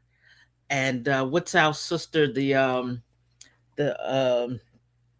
sociologist, the resident therapist. The resident therapist, yeah. We're getting into that area now, because really what we're talking about is something, and I know we're laughing and it's all for giggles, but now we're really talking about something that is impacting someone's life. Yes. Okay. And I just wanted to say that. And and I looked at that video, I saw it on the first go round.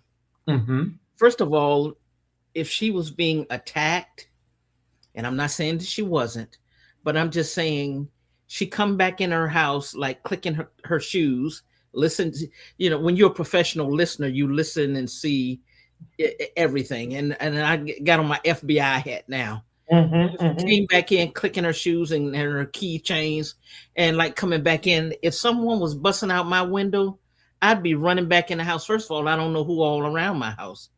I would be running back in my house with a sense of fear and trying to get back into safety. And I would be dialing 911. Why am I on social media talking about? See, there's this Mad Day. Yeah. She's in Mad Day. And I don't know. I don't say that she didn't call the police, but right here, no, this looks like a more Jussie Smollett. And the other thing is, let me just say this.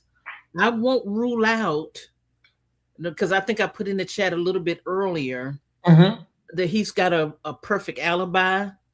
But listen, there are people who love Brian Carn too. Yeah. And you out here running your mouth and doing all kinds of things and talking about, they might take things into their own hand. And he don't have any idea that it happened. He don't have anything, no idea. That's why we as leaders have to be careful how we move, because we may cause someone else to error. See, this might not have anything to do with him, but because she see all of the wait a minute. Oh, that's my sister Krista. I cannot. But you know what, honey? He might got somebody out there, got him, got his back. I'm like, girlfriend, you gonna get up off my boy.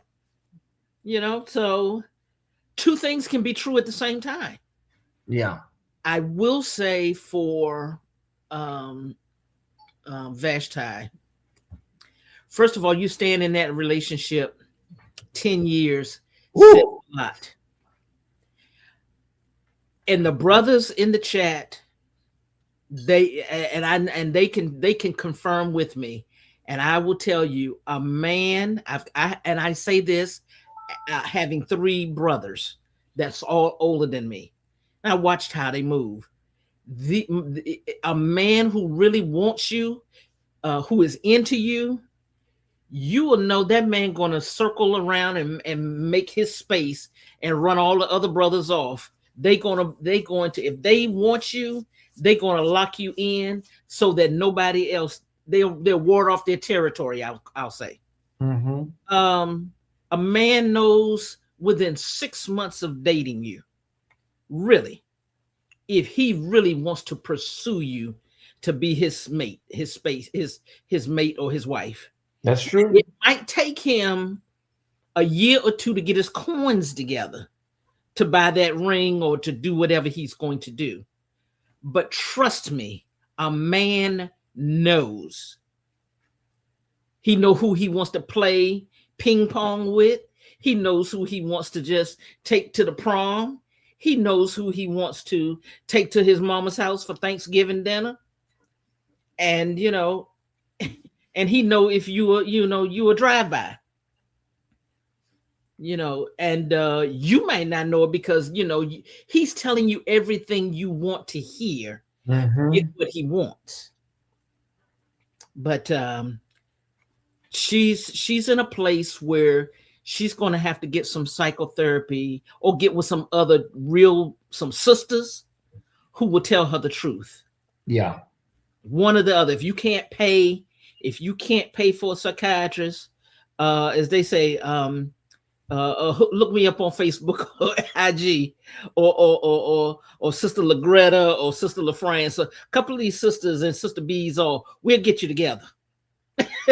And your circle can't be the other women that's a part of the victim. Absolutely. Yeah, because all y'all gonna do is just get together compare notes and trauma bond. And trauma bond and compare notes. She's in a bad place, and you're trying to expose him is going to do no good, because one thing, and this goes back to the church sector, we keep looking at the church. Oh, what's wrong with the church? What's wrong with the church? Well, let's just say this, and I've never been to Carn's church, but I can pretty much tell the operations of it. It's an independent church. Somebody correct me if I'm wrong, but you don't have those many incidents. Yeah. And you're not called out on the carpet. There's no executive board there to hold him accountable. Yeah. If he started that church, then he feels like he's the owner of it. So you're basically supporting his small business versus it being a 501c3. Yeah. Because there's no accountability there. And and this goes for everyone who's in the chat. When you're looking to, join some of these churches, and you're building your life and your children and raising all of your children, careful of the type church and the structure of the church that you're joining. That's true. Oh, yeah. Know the structure of that house before you build it. You wouldn't go buy a house and not look at the foundation, not look at if the roof is good, if the plumbing systems work. You date. That's the point of dating, to ascertain these things. So she is in a bad place. And even though she has left him, mentally she has not left him. Okay. Yeah, she's not left him. Well, is that what they mean, Timbree, when they say that you can have spiritual ties sexually? Yes. Oh yeah. Okay. This is why, because the one thing I don't agree with everything Larry Reed says, but I will say this, that sexual bonds, sexual soul ties, when you are raw dogging each other, yeah, you are entertaining one's spirit. Oh yeah. So if you have 3 and 4 encounters a week, you got 3 or 4 spirits in you. And if those spirits are demonic in nature, or that's what you have engaged your energy with. Oh, Jesus. Oh yeah. Because sex in its purest form is spiritual first. You're tapping in, you're really talking about giving yourself, particularly women. Men, it's just something to do. But for women, because we are being penetrated, you got to understand all the dynamics of that. And a man, that's why, and Larry, and going back to Larry, that's why he always talking about when a man pierces the soul of a woman. Yeah, because when you hit her very soul, she's connected to you. Oh yeah. That's why it's hard to break these sexual ties. Yeah, I could go and break that whole thing all down to you, but I'm just telling you, let me just tell you something, sisters, be careful. And here goes the other thing, because we're in the church, and there's so much I had on my mind when I was going to, but when we are in the church, we're just young girls, and we're saved, and we want to have the right man, our Boaz. But you know what? Your Boaz might not be in that building. But you're, so I'm saying in this church where they're at, it's probably about maybe, let's say 200-300 women. And you know what? And they trying to be saved. They trying to be holy, and they want to do the right thing for the Lord, and you got 2 or 3 bona fide men with money, with power. Yeah. Because they are attracted to power. And then I'm gonna get like bees. I'm gonna give a little bit of my husband. He didn't have a dime, and I didn't have a dime. We were in high school in 10th grade, sitting next to each other. He had just moved from Philadelphia and had moved here. And so forth and on. But the person I should have married was someone who was smoking weed. But because, and I dropped him because I thought at that time, that he was a drug addict or something like that. Didn't know that weed wasn't all that bad. But I'm saying now he's a whole deacon and running the church and blah, blah, blah, like this. But you know what? At that time when I was young, I had this young aspiring preacher now who was just my best friend at first. But you know what? Let me go, because he's saved. I should have married the weed smoker. If that was his worst, thing, what I was about to run into, oh Jesus, I'm writing a whole book on it, because what are your expectations? See, but they are, and I'm gonna say this, because I'm a good cook, and I would cook because that's what we were taught to do as young ladies. But I would cook whole meals, Ty, before we went to church. I would cook a whole dinner, because we were youth pastors. I would cook on Saturday. You know how your mama used to do cook on Saturday for Sunday? Yep. And all of the young people, because we were young, and all of the young people were, my house was the house to come to, the house to hang out at. Yeah. Between church, because, you had to go back to church for evening service. So you get out of church at 3, you're going to have a little break. Come on, we going over there to Reverend so-and-so now. Come on, we going to go hang out. And the piano and everything is all there, all of the thing. Not knowing that I was opening up my house, my home, because everybody that come in your home ain't coming in there to fellowship to mean good to you. So while you feeding, while they eating my fried chicken, and while they eating my good old cabbage, when I leave out, because I got to go to church, because I got to go sing, I got to go travel, I'm leaving them Negroes in my house, and they having a good old funky time before they go back. I get ready to say something else, but they in there getting their good freak on before they go back to evening service. Can I be real about it? Take your time. So, we got to deal with the truth, the way it is right now, not how we want it to be. Until I had to double back because there was something canceled, and I doubled back. And when they were supposed to be in revival at service, what did I walk into? And they didn't even know I was in the house. I'm saying to Vashti and all the other sisters, take back your life. This here, see, B stirred me up for something she said, and it triggered me. But you know what? Let me just tell you, we got to keep it real. If Brian Carn is doing this, and you are a member sitting up there in that environment, get out. Because there's no one to hold him or anybody else. And I ain't talking about just Brian Carn. I'm talking about preachers all over this. If there's a church that has no foundation, no stability, no one to hold these people accountable, then that's not your pastor. That's not your leader. You don't hear this stuff too much coming out of AMEs and your Baptist churches and your things of that nature. Why? Because there's deacons and trustees that will toss them out on their head. Trust and believe Jamal Bryant know which way he moving, because you know what? That board down there, don't play with him, and they put it in his contract. Okay. That because you don't just represent yourself, you represent this church. And so that lets me further know that there's no level of accountability in that body there, because your name can't be out there like that with all of these multiple women and things, and or men.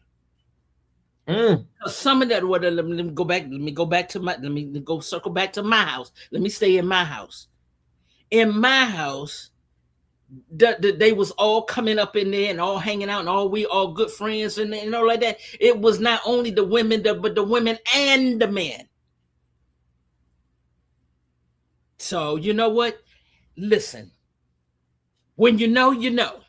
Yep. But to spend 10 years in that, what are you waiting for? I tell you straight up, I tell the sisters now, if he's not making no commitment to you within 5 years, and then at my age now, if you ain't doing something, but of a woman who's 35 or 40, whatever your life is, whatever you want, then you know what you want. I'm telling you, you ain't wasting my life over 2 years. What are we doing? What are we doing? What are you looking for? No. So, no. I pray for her deliverance. I do. But going around doing what she's doing, it just ain't gonna get you nowhere. It's not gonna get you nowhere. Mm-hmm. And the reason why I can say, because I still had to co-parent, because I still had children, but I'm just telling you, you know, spraying somebody's name out there because you're on mad day. Now, if he's messing around with little kids, absolutely. Yes. You report this to the police and all like that. But you know what? You're a whole grown behind woman. You might have started out at 22. I was married by the time I was 22. But you 35, ain't nobody manipulating you to that point. And you're grown. If you are, you need to rethink your life and make sure you're trying to move in an area in a way that you want to be whole first. Because if you're not whole yourself, you can't be whole with another person. That's the other piece of it. So, and I'll pause. Like Dame Dash say, pause. So I don't pause right there because I think I've said enough. But let me just tell you, this has to do with people's lives. Yeah, and it grieves my spirit because the first thing they say is all preachers. This is why I don't go to church. And because this type of thing is going on. And it's sad. The one thing before I stepped into full-time ministry, the one thing my pastor said, your life will no longer be your own. That it is not just you, but you're taking on the souls and the thoughts and the movement and the life of other people who are watching you. So your name means something beyond these doors. And protect and guard your name and be accountable to yourself and God and your family first. If you can do that, then you can be accountable to those who God give you in your hands to care for. Amen. Okay. So thank you, Bees, for stirring the pot, but I didn't mean to go there. But that and all of this is I'm trying to put it in a book form. I've got all of my chapters most about there, but the stories are going to come out. Vicky Winans and many of sisters out here. I'm telling you, I know what I know. There's a lot of stories out here of first ladies. You want to be a first lady? You don't go by doing it with threesomes before you get married. I can see, as what she's saying, I just want to hold the relationship together and I want to do this. And wait a minute. If I have children, yes, I would try to do all I can to try to make it and hold it together. But if this man is requiring you and you ain't even married to him, he's requiring you to have threesomes, come on.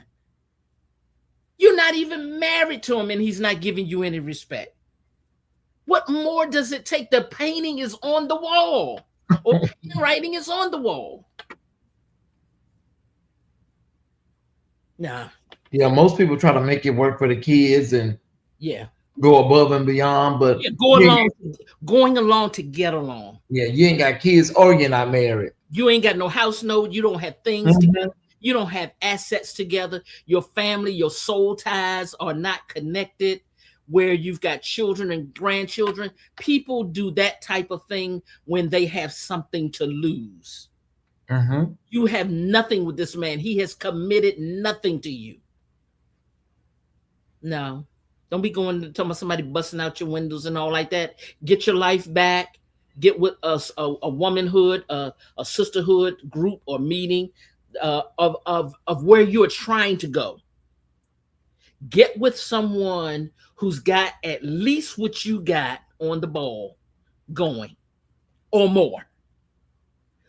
Whoever you or whatever it is you're aspiring to be, make your connections with that level or higher. Don't stand around the hot dog stand, because all you're gonna do is eat hot dogs all day long. It can be a kosher hot dog, it can be a Nathan, it can be a ballpark, but it's gonna be a hot dog nonetheless. If you want to eat, if you want to eat what you want to with Ty, you said one of your good old ribeyes. Let me go over there, hang out with Ty, and see if I see how I can make this kind of money like he making, so I can go get me a ribeye. That's bone in. You know, I like bone in. Oh, that's right. You want to live the Ty squad and Dr. Val and some of the other high people. Then you get with people of like-minded thoughts of where you're trying to go. Yeah. Why all of y'all trying to bat for the one ain't but one bat in the church, and all of y'all trying to have that one bat? Oh, get out of here. Anyway, like it's a reality show. Yeah, it's a big reality show. Love y'all. That was good. That was good. Thank you always, sis. Baby. Take care. Bye-bye. Bye-bye. Y'all, it's heavy. It's heavy, but let me go over here one more time. Let me go over here one more time and check. Hold on 1 second.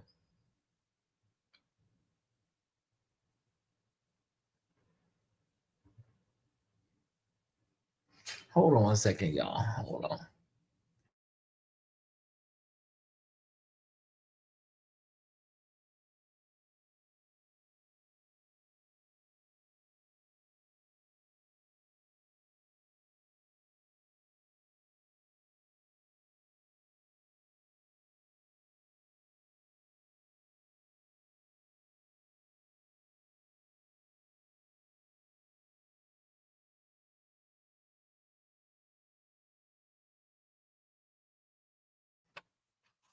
Okay. We can be married the minute you become bold enough to ask, and require it to state it. Wow. For the love of Carn, he might as well get it. Yeah. All right, let me see something, y'all. Let me see what the cash look like. Okay, we're doing okay. We're doing okay. We're doing all right. But with these numbers, we can do a lot better. We're doing okay. Right now, we need $6 or we need $106. It depends on how the overflow is going to come in tonight. We either need $6 or we need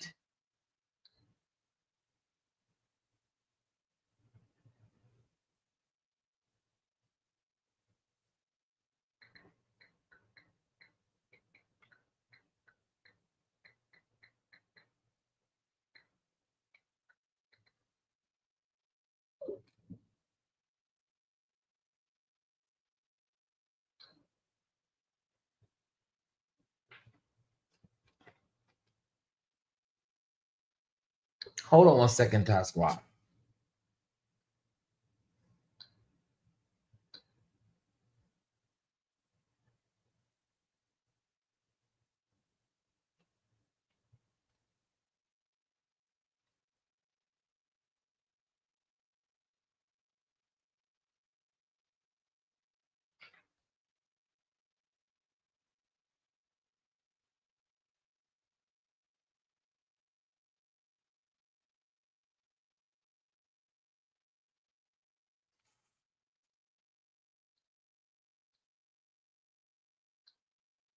Okay, so she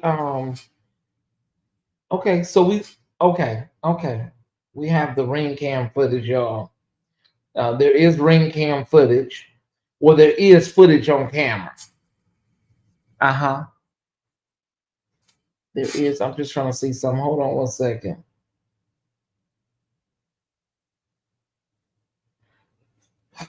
Oh, I cannot.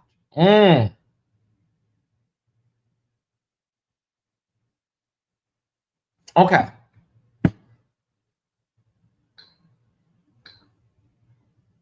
Okay.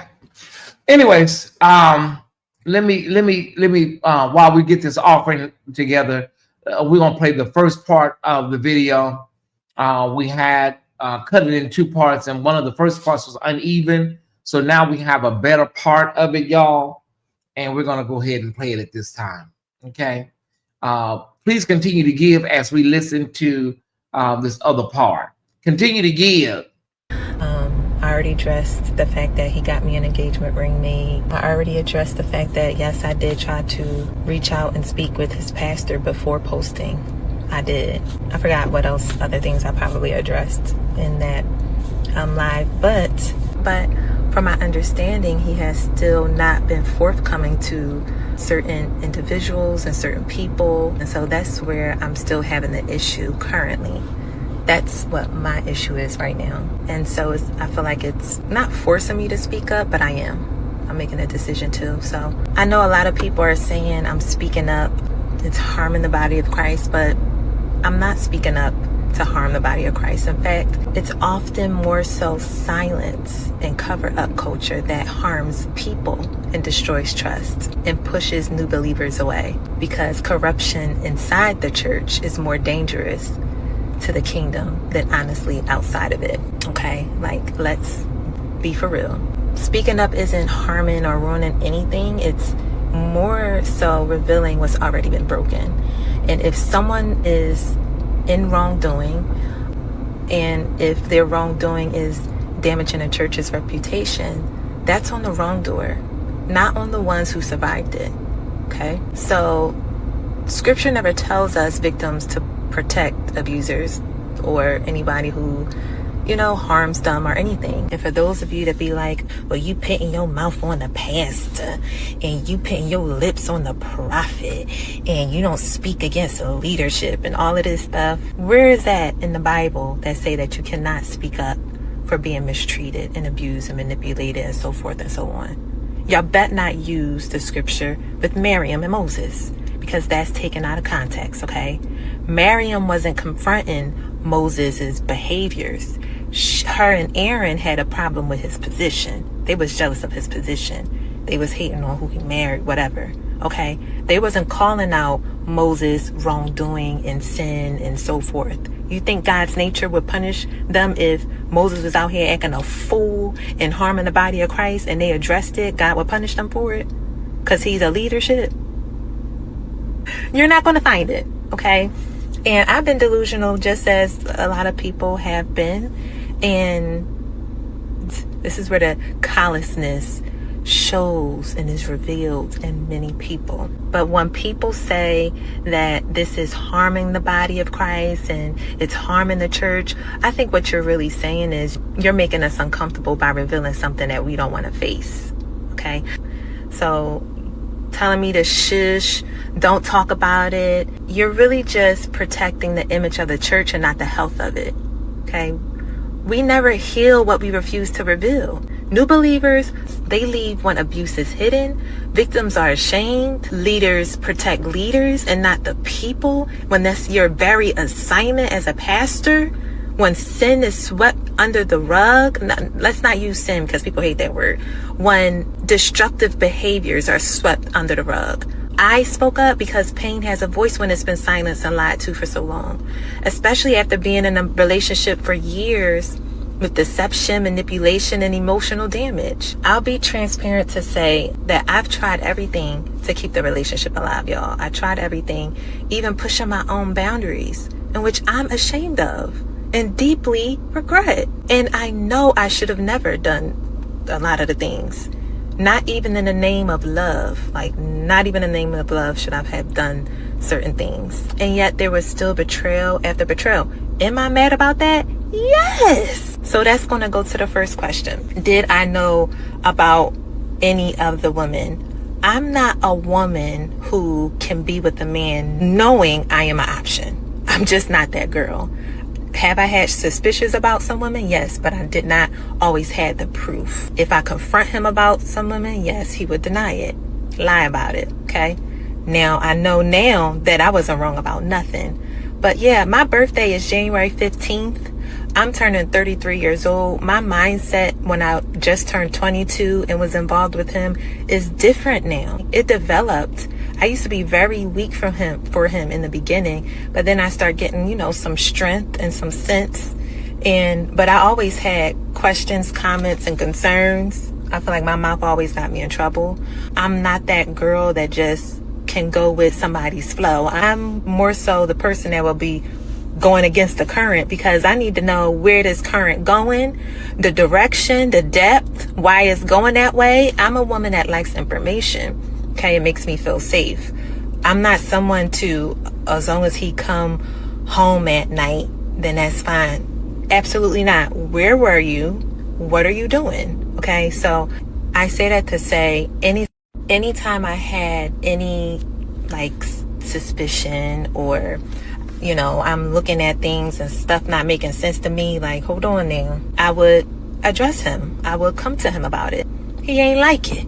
He ain't like that. He ain't like it all the time. He didn't. In the beginning, more so towards our relationship in the beginning, I wasn't always like that. Sometimes I would wait to ask him things, or I pray about a lot of things. Some things I didn't even confront him about. So some things I would just take to the Lord. And I think that is the part of me that he would rather, that made him feel comfortable. So just be oblivious. I'm not. Sorry. I'm leaning in to see what's going on. That's just me. Okay?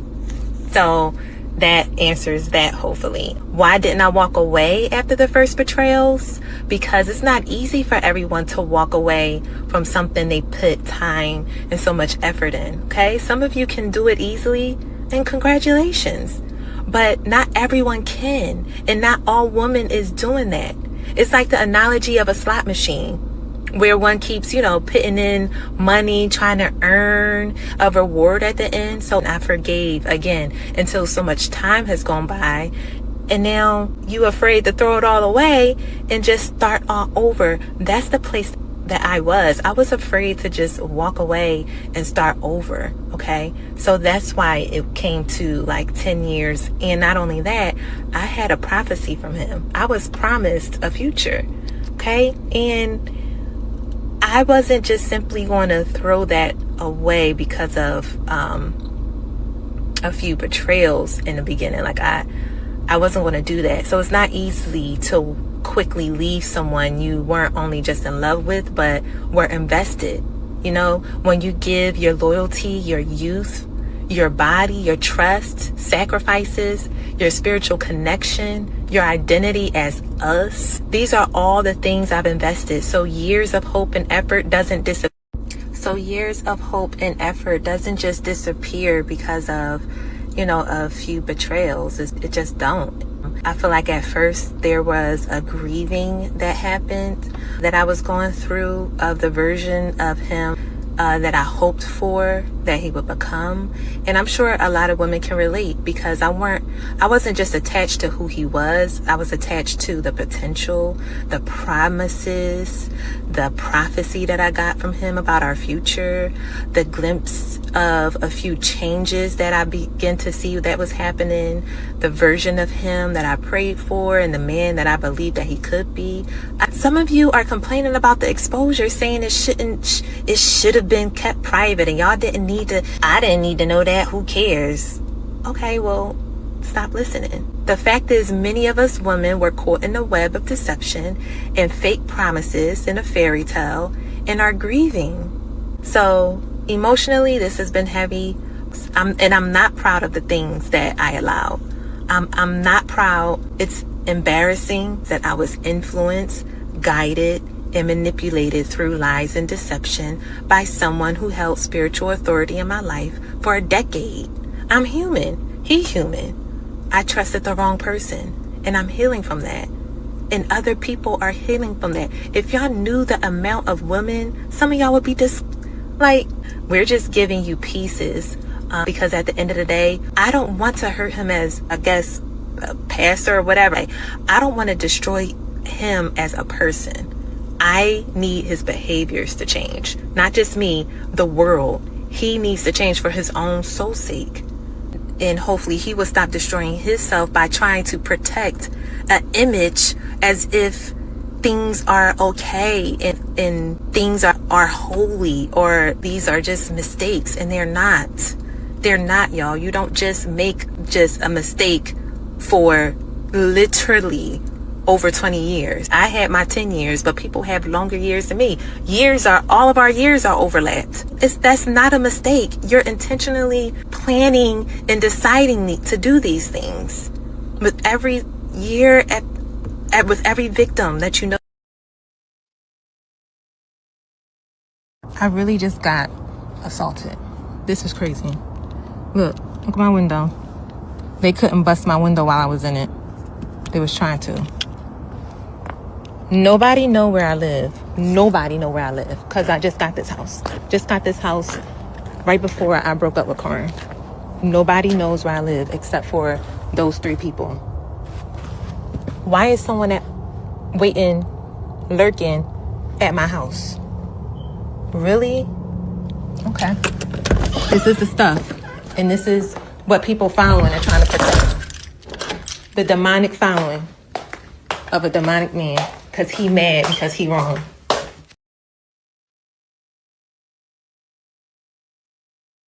Okay, y'all. So she sent the video to Larry.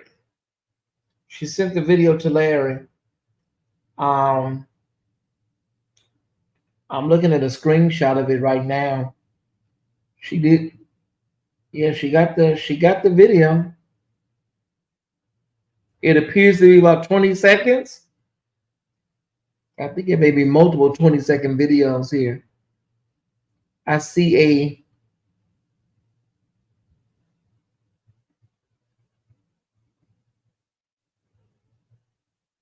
I see a man. I see a man with a hoodie on. I see a slender man with a hoodie on. I do see a white BMW look like truck. Okay, and it appears that the man is. It appears that the man is probably going back. His door is open. The BMW door is open, and he's by her passenger side door. Her passenger side door.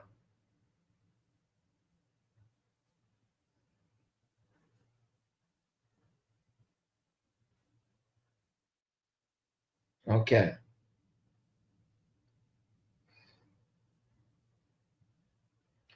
Okay.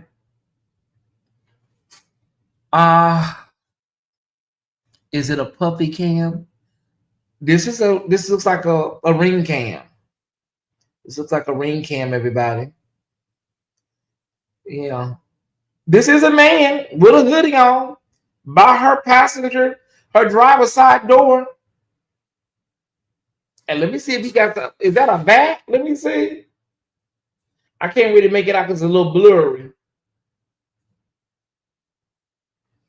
I don't know whether he has a bat or what that is. I can't see. It's kind of blurry.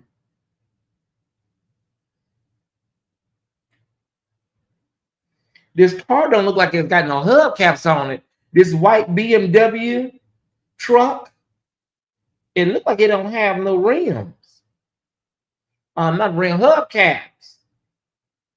Unless that's just maybe they dark hub. Okay, I don't know.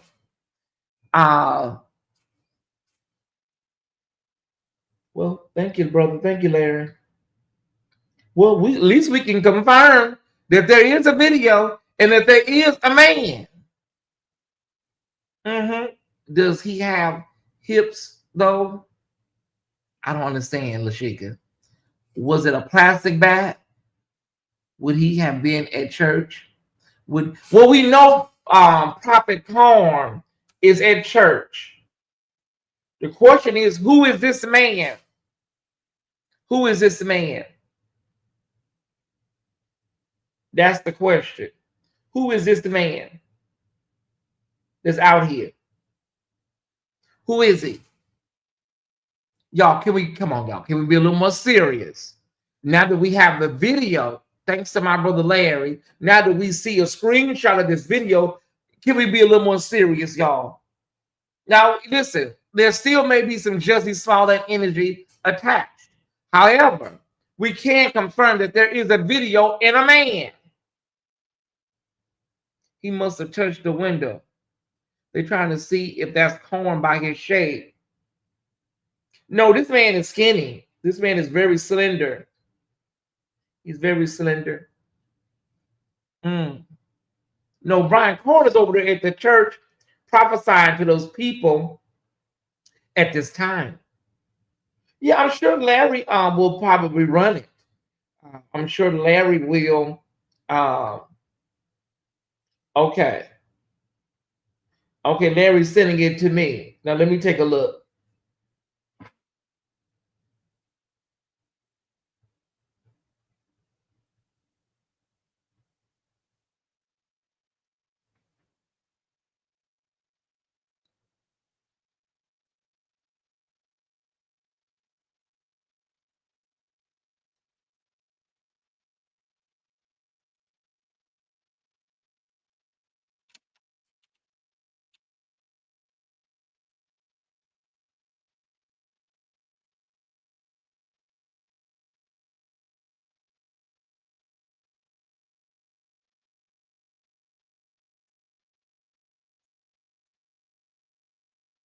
Oh my God, that is scary.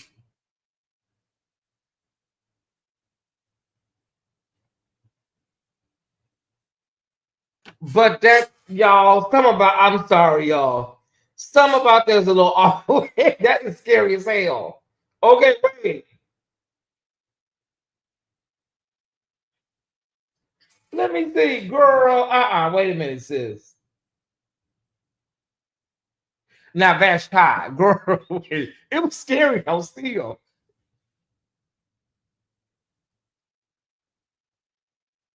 Vashti, sis. Well, who is this in this white van? Who is this in the white van that pulled up and pulled off? Maybe that was Amazon Prime. Do you think it was planned? I would have to get permission from Larry to show this to y'all because I don't want to mess. She trusted him with the video. I'd have to get permission from Larry to show this to y'all. Let me ask him, can I show it? Can I show this? Well, I don't really want to. I don't want the people to come over here and do that to me. So maybe I better not show this. I don't want to be. I don't want to be involved. I don't want the people to come over here and bump me off. A lot of these people, these bloggers, they know where I stay at. They've been told these people, yeah, that bitch showed it. Why go outside? I did put on her post yesterday, abuses too loosely. Could it be trafficking? No, it ain't no trafficking, Lindy. No. Ain't nobody trafficking nobody at their house like that. Larry said, yeah, I can show it. Would you show it first? Okay, Larry, you show it first. I'll come behind you.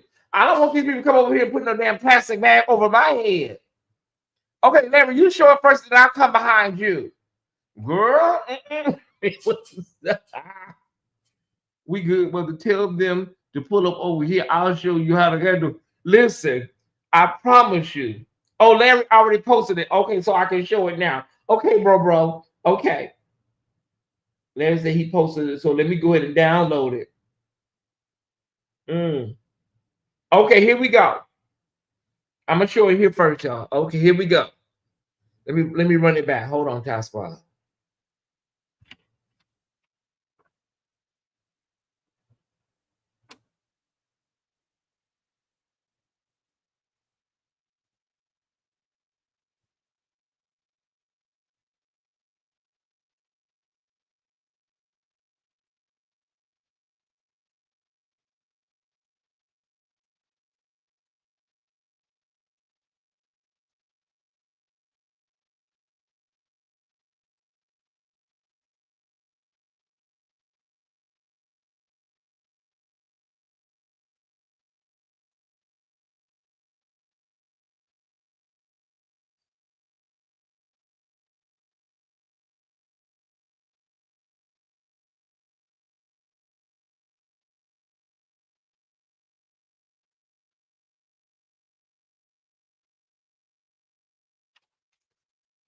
She was walking back to that house mighty slow, wasn't she?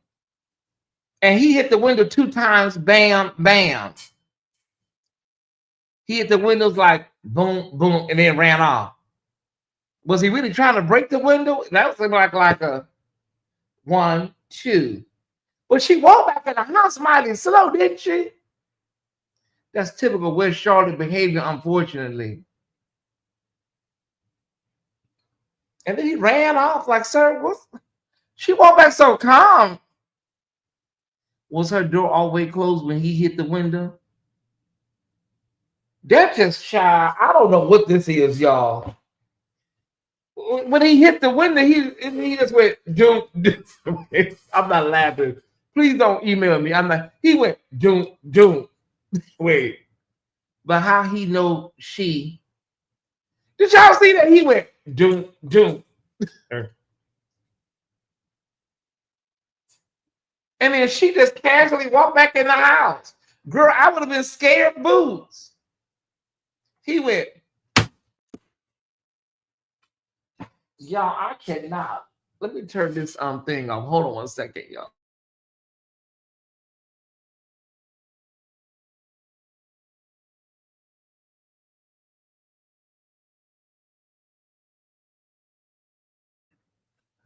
Maybe she started blowing the horn. But that it was it just me, y'all? It just seemed like a I don't know. She had a whole car as a weapon because would have been eulogizing him. She was in the car. Baby, listen. I would have put the pedal to the metal. Ain't no way she was that calm walking back. I would have ran back in my house. Glad she had a Ring camera. Mother, can you replay, please? Child, listen. It's on Facebook. It's on. Everybody go to Larry's Facebook. Go to Larry's Facebook. And these people not gonna come over here and butt me off, y'all. Everybody go to Larry's Facebook. It's available on Larry Reed Live's Facebook. I don't want these people to come over here and bump me off.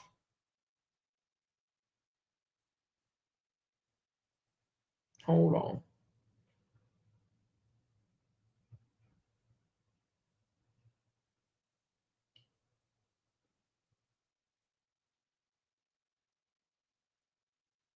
Wait a minute.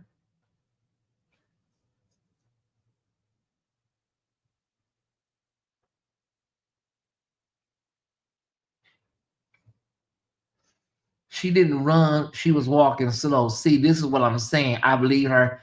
Okay, y'all, hold on. I'm gonna show it to y'all one more time. It was that love tap on that window that kind of threw me, y'all. I'm gonna show it to y'all one more time, but then you go to Larry's. He posted it already. Okay. Okay, one more time. Okay, let's see. Here we go.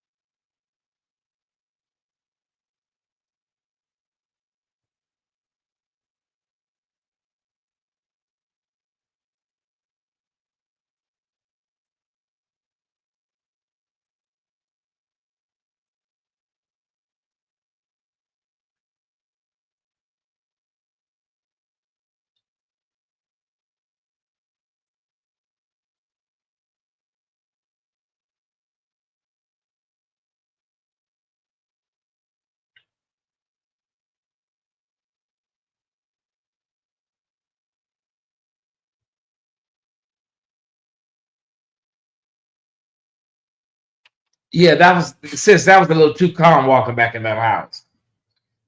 Yeah, I don't know, sis, about that one. It's a little too calm. Whew, Jesus. Hold on. That was crazy. Let's just put it like this. This is VASHTI alleging that somebody, yeah, we just can't throw this up on Carn like that, y'all. We can't throw that up on Carn.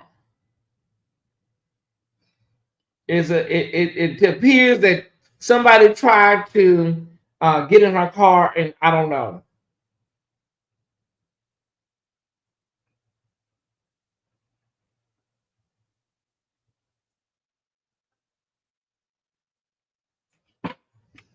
He ran back to his nice BMW truck, and then there was a white van out there. It went out of focus. Now, okay, looks like he tried to pull the door handle before the tap tap. They zoomed into the white SUV and all. Yo, this is crazy, Boots. This is crazy. I ain't never seen nothing like this.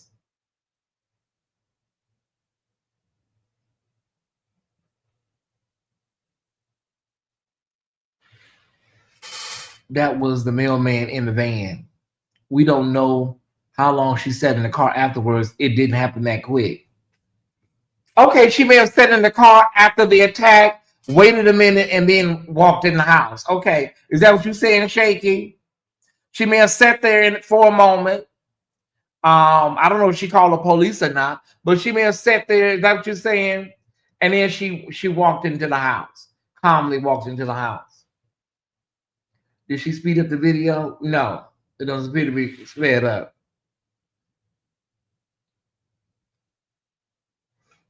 It looks suspect to you, Mama? Let me see if anybody's commented on Larry's video yet. Let me see if anybody's commented. Let me see what the people say, because I always go to the streets first and see what the streets is saying. Okay, somebody said this is turning into Greenleaf. Somebody said, what color is Carn's Mercedes? I cannot. Somebody said this seems scripted. Oh my God. Y'all, this is crazy. This is bananas.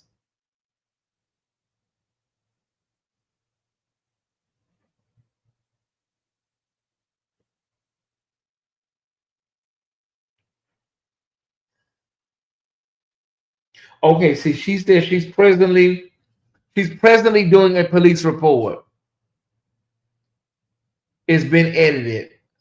Okay. She's presently doing a police report. Well, get the word out, y'all. Larry said I told her I would share this. Well, help get the word out, y'all. Maybe she can get some help. We can.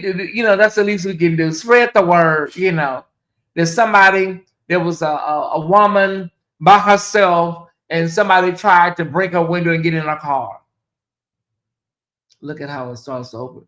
Okay, CC, I don't know, baby. I don't know, CC. I'm not a video person. I don't know.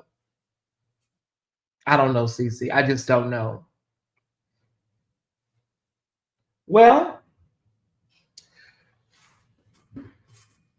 I think this is what it's come to, church-wise. This is what it's come to, If Brian would just find just a woman, like a friend, a lady friend, and just kick it with one woman, but evidently he likes variety. He likes spice, and one woman is just not going to work for him. Yeah, they're 20-second clips, so they're not in succession. It's like yeah, it's not it's like back to back. I hope she's telling the truth, because they find Jesse for lying, or get a chick that doesn't want commitment. Yeah, or find some woman that likes to be plowed regularly with no commitment. Or find somebody you can just really sell pipe dreams to, and they don't care. Y'all, it's a door cam that only comes when there's movement. So again, we don't know how long she was in the car after the incident. Okay, Prodigy. Okay, sis. All right. We were just thinking, like, after an incident like that, maybe you would be just a little hurried after an incident like that. I just got here. Lord. Yeah, go over to Larry Reed Live's Facebook page if you haven't seen the video. VASHTI said that somebody was trying to get to her. Somebody was trying to get in her car and stuff and bust out her windows and stuff. I would have been scared to get out of my car. Crystal said She would have to change her under. Crystal took me out with that earlier. Yeah. Oh my God, y'all. I would have screamed, help! I would have screamed. Everybody in this building would have heard me. I would have said, help! Help! Yeah, that's what I would have did. Walking slow. Well, yeah, that is, yeah. She said she screamed for the neighbors. Guess no one else was home or she didn't scream loud enough. I don't want to believe this lady. I don't want to believe this lady went and found somebody, a relative or a friend or somebody to do this. I don't want to believe that, y'all. She can't be that hurt by Brian that she went and found somebody, some random guy, and said, I need you to do this. You know. That was the mailman. I didn't see a mail thing on the truck. I didn't see the mail logo on the truck. She was in the car. What would he hear her? Who would hear her? Okay. She was emotionally unwell. Well, she did say she screamed, but girl, you was in the car. We didn't see you outside. In a crisis, you want to say your full name and not help. Oh, you say your full name. I'm Betty Brown. I'm Betty Brown. Let me check my buckets, y'all. Okay, in a crisis, say your real name. I'm Betty Brown. I'm downtown Betty Brown.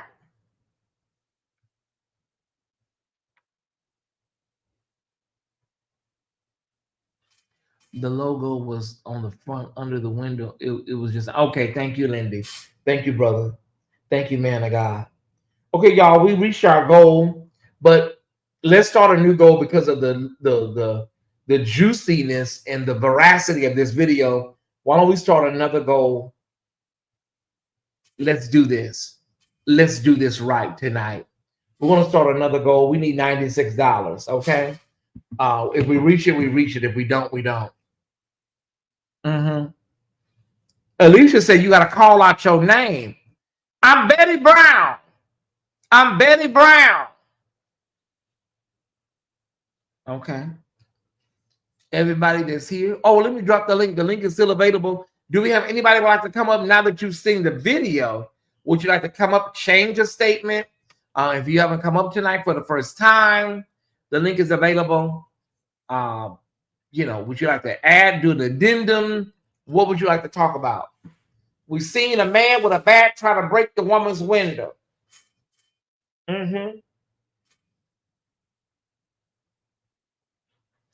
I don't know you, sweetheart. Can you turn your camera on for me, Diamond? Turn your camera on so I can see what you look like first. Thank you so much. Turn your camera on. If you cannot, unfortunately, we will not be able to bring you up. I need to see what you look like before I present you to the audience to make sure that, okay, they're gone. All right. It's all right. If you come up and I don't know you, just turn your camera on briefly. The audience won't see you, but I will be able to see you. Okay. All right. The link is available. I think the link is pinned. Yeah. Okay. Thank y'all so much. Now we need $86. We need $86. Diamond, I would have loved to hear what you had to say, sweetheart. You don't want to turn your camera on, mama? The audience can't see you. I can see you, though. Does she need Jesus' name baptism? It is Marvin's birthday. Happy birthday, Marvin. I saw earlier. Happy birthday, brother. And many, many more. Happy birthday to you. Happy birthday. Okay, replay the video. Okay, somebody in the green room, replay the video, please. Oh, they trolling. They playing. Okay, they playing. Somebody in the green room talking about replay the video. Y'all playing. They trolling. Yeah, it's the trolls are here now, y'all. Ain't nobody got time for that mess. If I don't know you, turn your camera on. I don't know you. I don't know some of y'all people. some weirdos around here.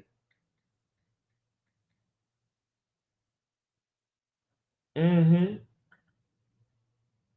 Ooh, geez, this is too much. Too much for the radio. Wait a minute. I love the Lord. Vashti, do you hear me? He heard my cry and pitied every groan. Long as I live and troubles rose, I will pay. Okay. Okay, let me see. Okay. Okay. All right. I turned it off. Can you hear me? Yeah, go ahead, Diamond.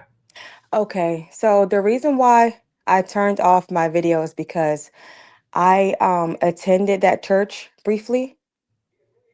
So yes, I attended KCC for about 10 months, and I left once, Vashti had came out about the whole situation with Prophet Carn. So, like the other lady said, if you are under that kind of leadership, you should leave. Okay. But I want to tell you something that happened, because after seeing this video, I'm very suspicious about whether or not this was set up. Like literally a week after she exposed him, some people randomly got on the roof of KCC and pulled out all of the copper out of the AC. So we didn't have air conditioning for 2 weeks. And I'm like, I hope that Vashti didn't hire somebody to go pull out the copper out of the AC Okay, and okay. have us up in the. Wait. Stop. Mhm. Hold on. Like you talking about, okay, now listen, okay, so you saying Vashti and you talking about the copper and the all that. We can't be making no allegations against Vashti. Yeah, I know that, but after seeing that video, it doesn't look like it's legit. Okay, just say that. But you can't be talking about somebody was taking the wires and then saying, linking it, the causation is Vashti. Yeah, that's true. Do you have any proof of that? He probably does. They have cameras at the church, but Well, why haven't they done anything, Diamond? because I think that he doesn't care. You can tell from like after the situation, he doesn't really address that. He just is like he's not bothered like that. Okay, so Diamond, you said you used to go there. Hmm. Why did you stop going? Because of the exposure. I'm not into that. I'm saving myself for marriage, and I don't want to sit under a leader who is not an example for the word. If you're preaching the word, then you should live by example. And I know that I have a calling on my life, and so it was time for me to leave. That's the only reason why I left. Nothing happened with nobody. There was a lot of stuff I did see at that church that um you can tell there's a lot of. Are you the email lady that be emailing me or no? No, I never emailed you before. Okay. So yeah, I did see a lot of stuff, especially with Vashti, and I did see her like her demeanor in the church. She was very upset a lot. Um, the competition was heavy. That's another thing I didn't like about that, because I didn't come there to be with him. I was there because I heard of him Diamond, through. Diamond. You Mhm. said the competition. You're making it sound like the Amazing Race or No, Big it Brother. was competition. That it was competition in that church.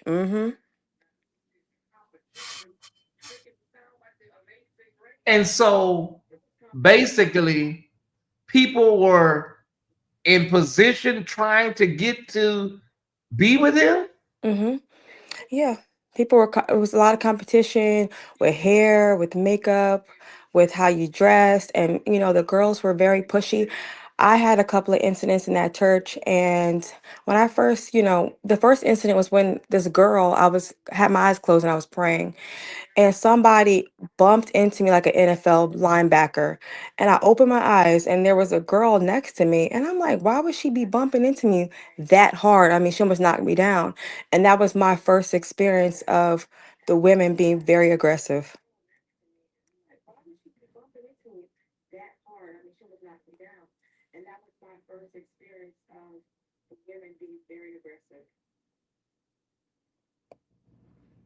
Yeah. So, um, I just, you I'm know, sorry, I have to go turn. I'm sorry, I had to go turn my heater. I had to go turn the heater down. Okay, no. so where are you at now? I went back to my old church. I went back to Stephen Furtick's church. Stephen Furtick? Hmm. Okay, so is that in Charlotte? Yes, it is. Okay, Hmm. and so this was basically too much for you. It was off the hook in that church. Yes, it was too much. The competition was too much. The women were very aggressive. Some women wouldn't even speak to you. I remember I was taking one of his Bible classes, and the girl sitting next to me turned her whole body to me and was staring at me, and I'm like, "What's wrong with her?" And so I went and talked to him about it, and I he said, "Well, why don't you ask her why she's staring at you?" And I'm like, "I don't understand what's going on here." And that was like almost like, a month or two before I decided to leave. Because when Vashti blew it up, I was like, it's time to go. And then also I was having like all these different dreams and visions of him over that year that validate a lot of what she said. Um, and I did have right after she exposed him, I had seen her and that girl Amber talking with each other and coming up with a plan. And I didn't understand what I was seeing, and now it's manifesting. Um, You saw that in a dream. yeah, I get dreams and visions. I saw it in a vision. Okay. I saw her and Amber talking because I saw Vashti in the vision. She was extremely through the roof upset. And Amber walked up to her and they both started communicating, but the Lord didn't let me see what they were communicating about. And then this was, I think in July I had this vision. So now it's coming to pass now. Um, so I do think that I mean, just looking at the video, right? I didn't see her run because in her Facebook video, she said she ran to her car. I didn't see nobody running to the car. She said she was yelling, "Oh my God!" I'm sure you would have saw some type of her head moving Yes. back and forth, screaming, "Oh my God!" The And video, the video, that yeah, video didn't match her description from the early. no, that's why I was like, this, and then walk back calmly. I would have been terrified. I would have been running back calmly, shaking, like I don't and run into your car. I don't know. And there was a van there. I probably would have been trying to chase the van down or something. Like I wouldn't, I wouldn't have reacted that way if it was something that was like so sporadic like that. They say so. Have you seen anything about Furtick? Anything about who? Furtick. Yeah, people talk about him, but there's not on the level of what's going on in that church. Everyone's gonna have someone talking about them. That's just ministry. But scandals, no, not a Stephen Furtick church. Okay, so you said you talked to Brian Carn. You have access to him like that? I don't remember saying I talked to him. I thought you said you. Oh, yeah, during a class, I told him because the girl was making me feel like she wanted to fight, and I didn't understand why. Wait a minute. Wait a minute. They up there with fighting energy. Yes, I was like, I Okay. got to get one. If y'all, I didn't come here for this, okay? The Lord has a call in my life. I thought I would connect with a prophetic ministry because of my gifts, but yes, there was fighting energy, and I'm like, why is she staring at me? So I don't know if something happened between him and her, but she was acting very like territorial and like, you know, Just she could throw hands. I was like, I told him, I'm like, this lady's making me feel uncomfortable. I don't know what's going on, because he was the leader of the class. It was a Bible class that he was teaching, and he's like, well, why don't you ask her why she's staring at you? I said, those are fighting words. Why would I walk up to her and ask her why she's staring at me? Wow. Yeah, so I left after that whole thing with Vashti, and I felt like there was more to it, and I'm sure Vashti knows a lot more than what she's saying. I don't know why she's playing it so safe, but I'm sure she knows a lot more information than that, because of her video where she said the women are still sitting right there in that church. Now, me, I have a lot to say. I saw a lot in the spiritual realm, but I'm trying to tread lightly about if the Lord wants me to talk about it or not. So, Well, can you give us something, what we call a introductory, or just a little bit of what you have seen in the spirit? Is there something, a warning? Because God does send his people warnings.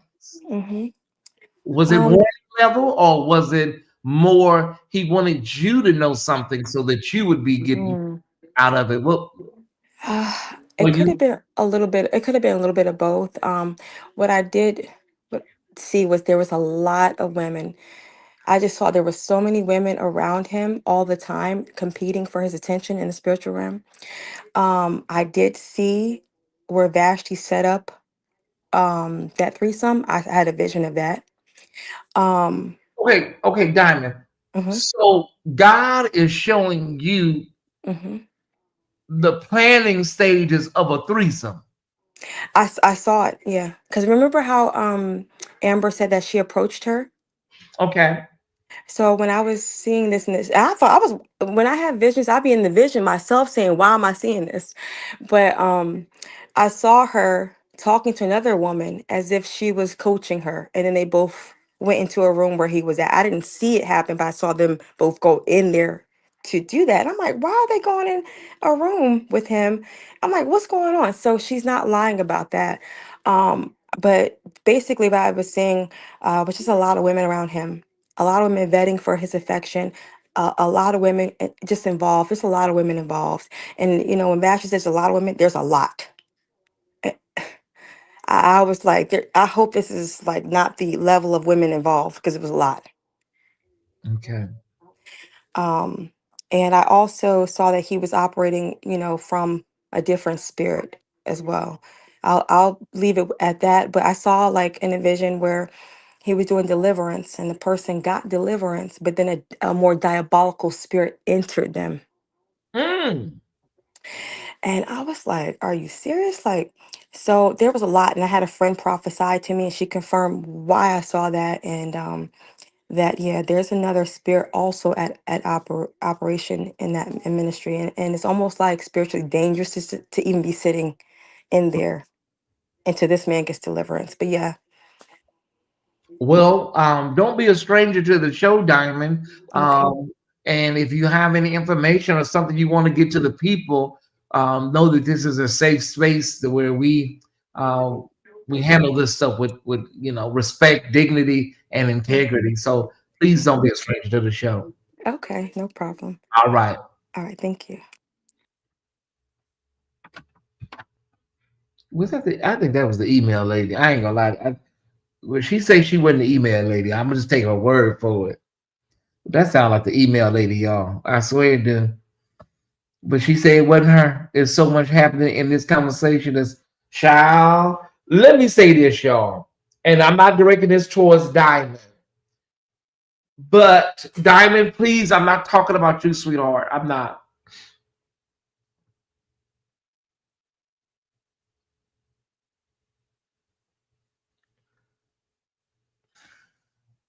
Tyesse, don't move.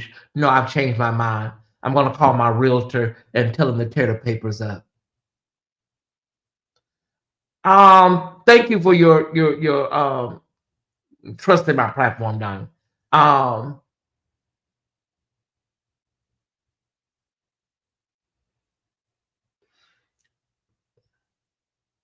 there is a trifecta that I have been seeing for a very long time, right? There is a trifecta. I'm not a therapist. I'm not the resident therapist. I'm not Tim Bree. I'm not Valerie Spencer. I'm not Dr. Reed. I'm not nobody. I'm Tyesse Jackson, right? But there is a trifecta that we need to talk about. And in my opinion, it is church brain, mental illness, and trauma, be it current trauma or unresolved trauma. It is a trifecta. And it is really, really scary when you hear it. Mental illness, church brain, and trauma, unresolved or current. And I've been listening to a lot of this, and I see a lot of that happening with a lot of these women in the church. There's a lot going on. There's a lot going on with these women, and when you get involved with something like this, it's easy for you to get caught up in the rapture. It's a lot of you got mental illness, you got, and then when you have somebody that's basically plowing you to smithereens, now your head is messed up. You got somebody nailing you through the couch or the bed, right? Now your head is messed up sexually. Mm-hmm. I don't know who. Thank you, Markeisha, for $12.16. I don't know who. Like I said, maybe they feel like these women are fast and promiscuous, but I don't know who sits up under Brian Carn, and you know this. I would like to interview some of those people at that church tonight. You got to know this. What is your rationale? How do you explain this to yourself? We're $74 away from our goal. We're $74 away. We need at least 6 people to give $12. It's borderline cult leaders screw their members and use them like pawns. This is becoming scary. Donald Devereaux, I've seen this on Ruthless. We've seen Jim Jones, and we've seen so many other religious cults, fictional and real life. Diamond just explained it. They're sitting there in competition for position. I think trauma is at the center top. Yeah, a lot of women in church get blindsided by clout, which clogs up their thinking. Everybody thinks they're going to be the first lady. And you'll waste 20 years of your life, or you'll waste 10 years of your life. And you're sitting there hoping, praying, wishing that your day comes. Mm-hmm.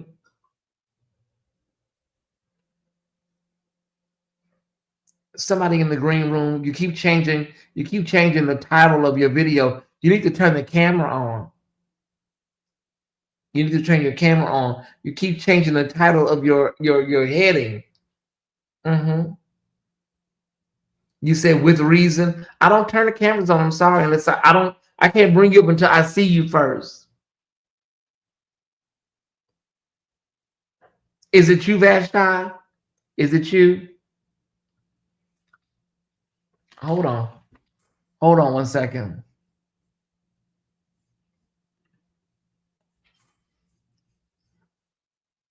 Okay. All right. Hi, how are you? I'm doing well. That's about you say is it you, Vashti? That's funny. I do apologize. I'm getting acquainted with technology. Okay. But I just remember in one of her in Vashti's one of her video recordings where she say she had broken a barrier, so to speak. She had broken a barrier to please him. So I believe that if Carney may be looking for someone, and I believe by her breaking that barrier, that right there would eventually make him want to find someone else, so to speak. He's a single man. What I'm saying is that anytime any female, and I'm just saying if any female is trying to talk to any man in of any caliber or non-caliber, don't have any stature or anything, Don't try to break, don't break protocol, because this is what she had done. She said that she had literally went between those boundaries, out of boundaries, out of bounds, I call it, just to please him, to satisfy him, to make Okay, resolve. sir, can I be honest with you? I'm listening to you. Okay, your statement is rooted in patriarchy and misogyny. That's not true at all. It is. It's not. Because what you're saying is that had she been a good girl, had she followed the plan, then she would still be in the fold, or this would not have happened. No, but certain men will do that to see. I mean, before you do a business contract, $1 million deal with somebody. Like I was speaking with someone out the country, and she's a realtor. And there was some things that I did because I'm very astute in areas like this. I'm astute and very avid in certain things like this. And yeah, Sir, are you avid in allowing a woman to go beyond her norms so that you can then get rid of her? Is that what you're saying? no, I'm Okay. not saying that. What I'm saying is that there could be, like, for example, had she denied this, saying, no, no, I'm not going to do that. No, no, no, I'm going to do that. That would make a consideration to a man. Like, oh, she's not like that. That's really her heart. Because like I heard someone on another, because I really don't get on like this, but I heard somebody just make a statement like maybe last week. They was like, um maybe I just lost what I was going to say, but like maybe he's looking for a wife, but by her not going outside her boundary for like a year or two, like a year, and he keep on pressing her to just, hey, let's do the threesome, let's do the three, and she's still standing firm on her ground. That's some amazing stuff right there.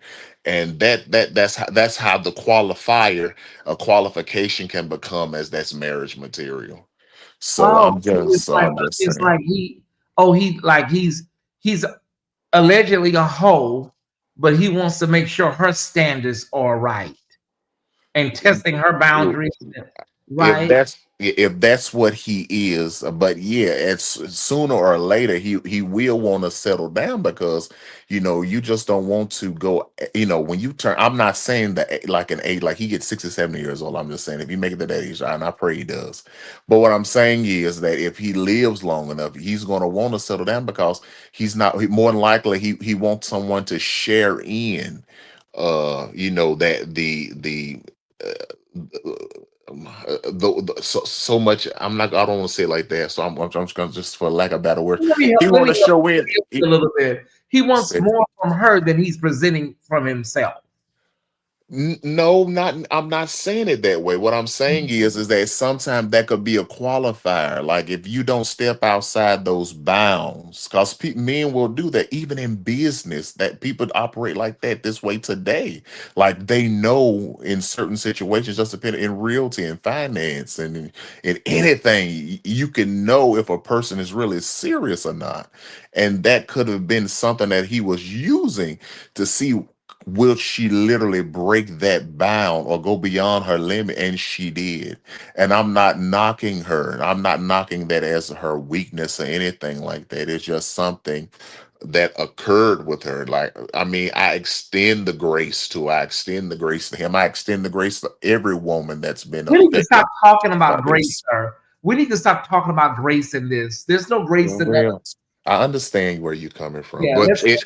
in this race, you got to have a G in front of the race, so it has to be some grace for the race. You So say you say you're avid in this. You're very avid in this. Are you out there kind of like loose a little bit? no, no, no, no, no, Oh, no, okay. no. But you did say the word avid. Yeah, that means to be, astute, avid, to be in a sense of wise. Like, I've been around a whole lot of older preachers. And what I mean by that, I mean like civil rights persons growing up. So I can understand, like, as far as, and these people these were construction where they were foremen and all that stuff. That's how I was raised around. But How I'm old are saying you? you How can old are you, use, sir? If I may ask, how old are you? I'm 38 years old. Are you in ministry? No, Why did you hesitate? because I'm not in ministry. But everyone is a light. We all are lights, and so all of that goes a whole nother way. I mean, I'm not trying to. Are you affiliated with a? Are you affiliated with a ministry? No.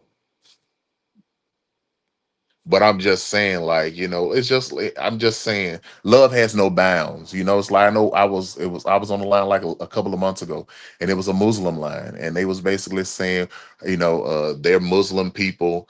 Do you think because they're Muslim, why? Well, they was basically saying, well, the family of the Muslims will disassociate themselves with a person that go outside their culture. And they was like, well, how do you feel about that? And I told them, hey, 1 Corinthians 13, love has no bounds. A Muslim can marry an unbeliever. And even the Bible tells us that. The Bible even tells us that in the New Testament, that the unbelieving wife or the unbelieving husband, they are sanctify that unbeliever, even though they may not have the same understanding of it. But the believing wife or the believing husband can sanctify. And even these were Muslims I was speaking with. So I mean, all I'm saying is love. We're all a lights. You know what I'm saying? We all a light, that spark of the divine, so to speak. It's And just so the way y'all be spraying this Febreze on this bullshit. It just blows me away every time. I But understand where you're everybody's coming from. entitled to their opinion, and everybody, your points are well taken and duly noted. Do you want to leave your name and your city and state? Yes, I'm LeBron. I'm from Memphis, Tennessee. Thank you, LeBron. Have a wonderful evening, and don't be a stranger. I appreciate it. Thank you for having me on. I totally appreciate it. I was trying to flip the camera and stuff around. Yeah, you made me laugh. You said, "Are you VASHTI?" That was funny, man. I got you. All right, and you said you're 38. Yes, I'm 38 years old. Yes. Okay, all right. Have a great night. Hope to see you. Likewise. Thank you, man. Thank you so All much. right. Hey, KJ. Hey, mother. How you doing? Hey, I 100% agree with you. Um, Brother LeBron, your statement was rooted in patriarchism, Mm-hmm. and no woman should have to prove what she's gonna do for a man. Like that's ridiculous. That is ridiculous. These are The one thing I games did want to say being played. um, is we start talking about the conversation around a cult leader. If you look at the word culture, cult is the root word. So I think it's a mismanagement of leadership when the culture of your ministry or the culture of your team, whatever you're leading, is what you allow. Whatever you look at and you see it's wrong and you don't do anything about it, that's the culture of your leadership. Um, Prophet Carn, Brian Carn, whatever we want to call him, that's what he does. I mean, several people have got on tonight and said, this is what he do. He has sex with women in his church. That's the culture of the ministry. So I don't understand why I don't think we're shocked, but it's like, okay, that's what he does. He sleep with women in the church. That's the culture. So if women are competing, if women are trying to get their shot, okay, that's what he allows. And I don't understand what are we talking about? They're not gonna sit him down. They're It's not not. going It's I not. can't hear you, It's, Ty. okay. Well, go ahead. Keep going. Keep going. Keep going. Keep going. Yeah, they're not gonna sit him down. They're not gonna do anything with him. They're just gonna let him continue to run a roughshod around North Carolina and Jacksonville, wherever else he is. And it'll be another woman in probably another 3 months. So we just get ready to report again on whatever it is. That's the culture of that ministry. That's the culture of KCC. I don't believe there's nobody that's connected to that ministry that's involved in serving that don't know what's going on. I think they all know. Um, they're supportive of him, and they continue to give. They continue to show up. So, like, okay, let's just wait on the next one. I hate that I saw the video. I'm a little the video with the guy jumping out the car and running up to, I don't know. I don't understand that. Like, nobody will ever run up to my car, ever. I promise you, I'll make you get away from my car. Please don't ever run up on me. Like, how and you sitting there, and then he hit your window, and you don't do nothing? Well, maybe she. Where these people come from? Maybe she wasn't Like, if home. you just let somebody run up on your car and hit your window, and you just sit there in the car and don't do nothing. Man, I'd have ran that man over. If I ain't had no, well, I got it. But I would have ran the man over. All right, I'm going back down, mother, because I can't hear you. All right. Okay, so let's clarify something. She is a woman, and so we can't expect her as a woman to turn into Rambo or G.I. Joe. And she may have been unarmed. She may not have had anything to defend herself. And also, there's culpability, legal culpability, when you run somebody over. You have to have a reasonable fear of your life. And so, if you're purposely running somebody over, now you're going to get a charge, right? If you were secure in a car and the assailant was running away, running him over would get you a charge, okay? But that doesn't take away from the fact that this may have some hallmarks of a little Jussie Smollett energy. But that doesn't mean that that's the case, right?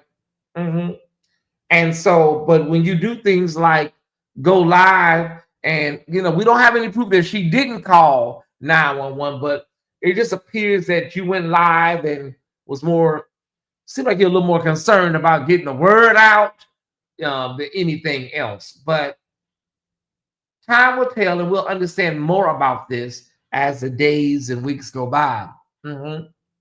But people will go this far. People will go to this length. They will.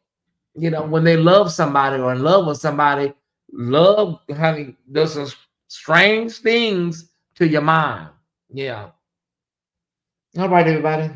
Listen, we have beaten this horse and turned it into glue. I did put a Cash App up for Marvin earlier, but people were coming in. I wasn't able to, but it's okay. Replay crew, anybody, if you see this, please be sure to support our very own Marvin. If you see this, thank you. Hold on one second. Did I have it? I could have sworn I had it up here. Maybe I didn't. Okay. Let me see. Maybe I didn't. Okay.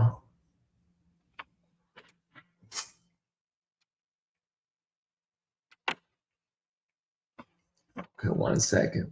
I want to thank everybody for coming by tonight. We can't be here all night dissecting every inch of this story. What can you do, Taswa? What can you do other than wait and see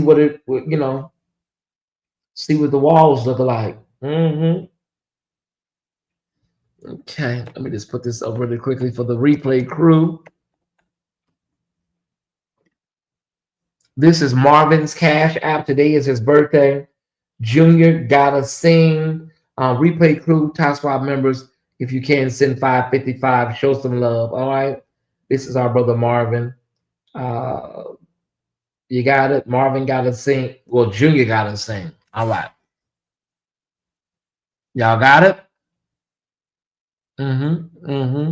Today is his birthday. Junior gotta sing. $5.55. Thank you so much. All right. Oh man, I was just about to come up. Please come up, Theo. I got plenty of time. I'm just trying to get off here because I know it's late. Please come up if you want to come up. Or was that a joke, Theo? Was that a joke? I don't know. The link is available. Anybody want to come up? We have time for a couple more people. There's room at the cross. There is room. Oh, I knew you were playing. All right. Thanks for the show. It's always great to have. Yes, it is. There is room at the cross for you. Okay. All right. So hold on one second, Ty Squad. The link is available. The link is in the chat.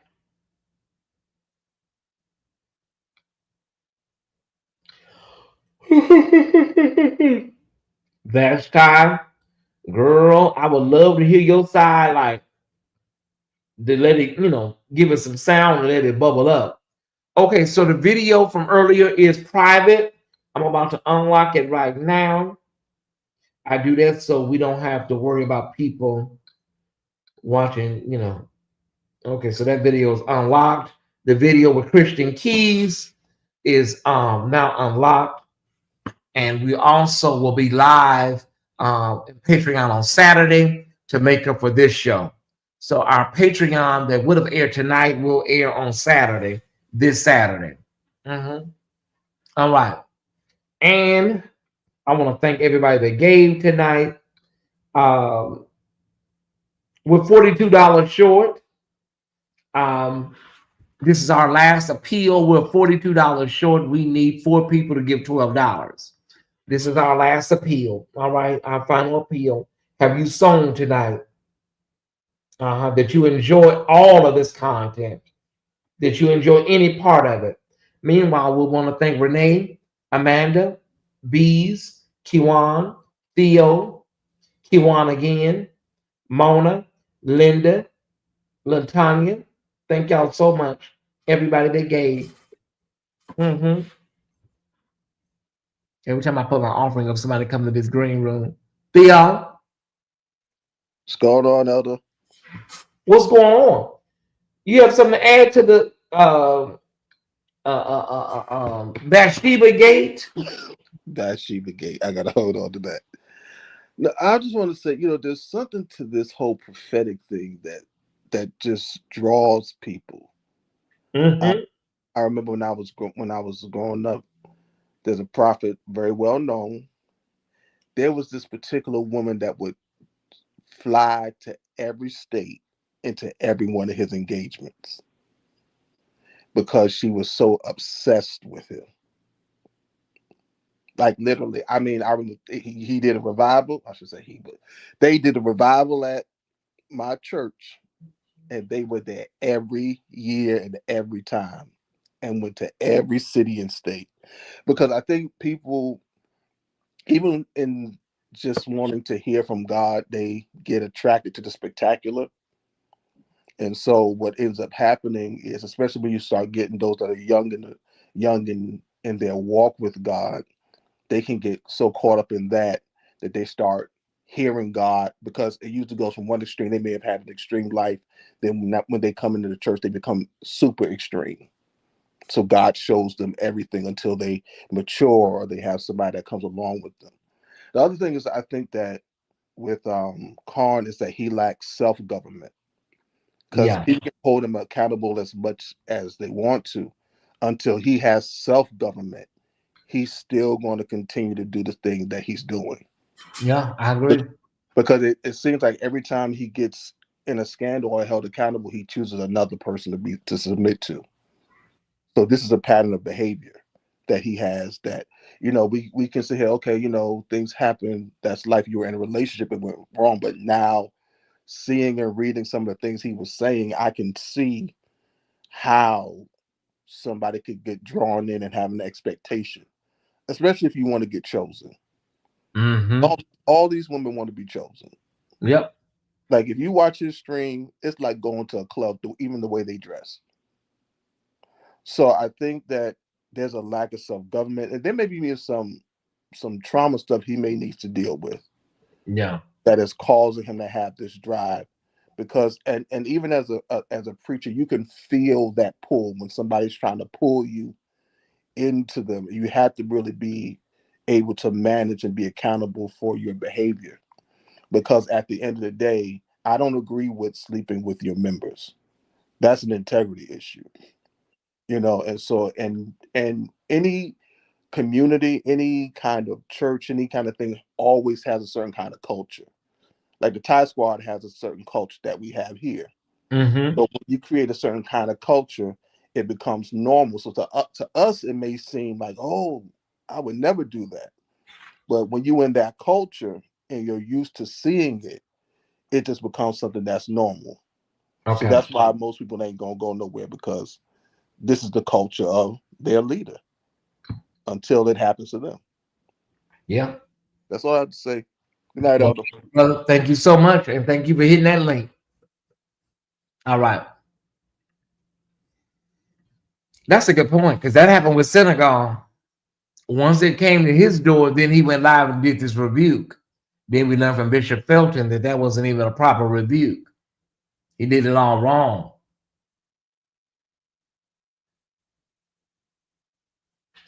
Y'all, I'm gonna get out of here. Thank y'all so much. Some more people have given. Thank y'all so much. I appreciate it. The overnight crew, thank y'all for all that you will do. I want everybody to have a great night on purpose. Thank you for tuning into this special report of VASHTI ENNIS. Said that she was attacked, and we have went through all of the information and given it to you to the best of our ability. And we will try to pick up where we left off tonight. We'll pick up tomorrow with some of our other really great coverage, right? All right. Crossing ethical boundaries. All right, everybody. I love y'all. Have a great night. I will see you tomorrow. We have Church World News tomorrow. All right. A possible check-in tomorrow afternoon. Let's see.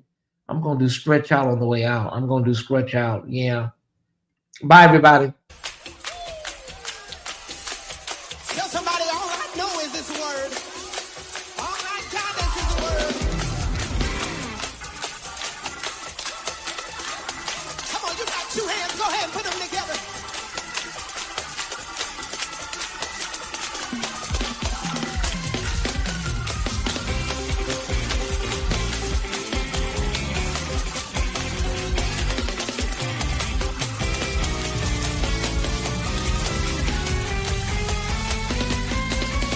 When days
things. Shout, shout, shout, shout, shout be at it. I sought the Lord, and he heard me, and delivered me, and healed me. I am not ashamed of the gospel of Jesus, Jesus Christ. Stretch out, all I know is his way. All I got is his way. I'm standing on his way. Stand strong, be courageous, trust him, never doubt. I tried him, I tried him, I tried him, and I know that he will deliver me. He will turn it around. While you're trying to figure it out, God's already worked it out. Lift up your head, all ye gates. Lift him up and stretch out, for the race is not given to the swift, nor to the strong, but to the one that endures to the end. Go mount up on the wings heavenly. I need somebody that's gonna stretch out on his word. I'm looking for somebody that's gonna stretch out. Because when I'm going through, I need the word to keep me. It's his word that's gonna keep me. It's his word that's gonna cover me. It's his word that'll shield me. Hey. Come on, put your hands together. I'm out of time. Go ahead, put your hands together.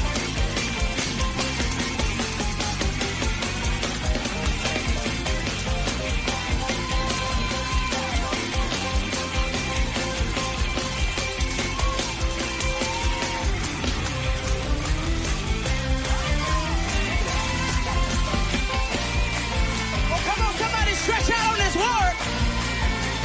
Come on, somebody stretch out on his word. Trust in the Lord with all your heart. Lean not to your own understanding. Come on, somebody stretch out. Pray. Stretch out, stretch out, stretch out, stretch out, stretch out. I'm leaning, I'm depending, I'm trusting. He is Jehovah Jireh. He is my keeper. By his stripes I am healed.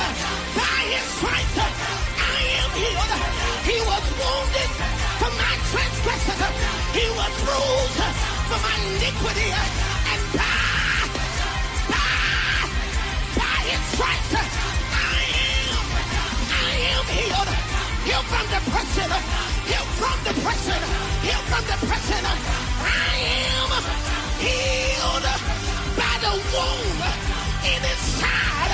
He hung, bled, and died just for me. Thank you for the blood.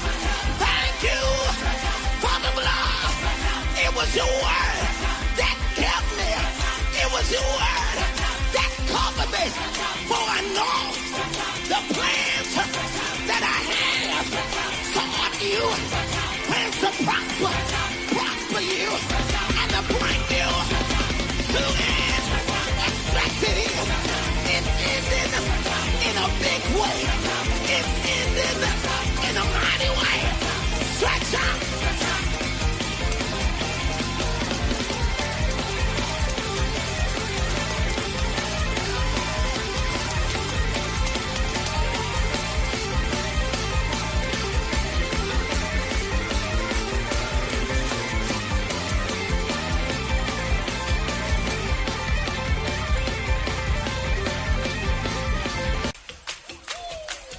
Tell somebody all I know is this word.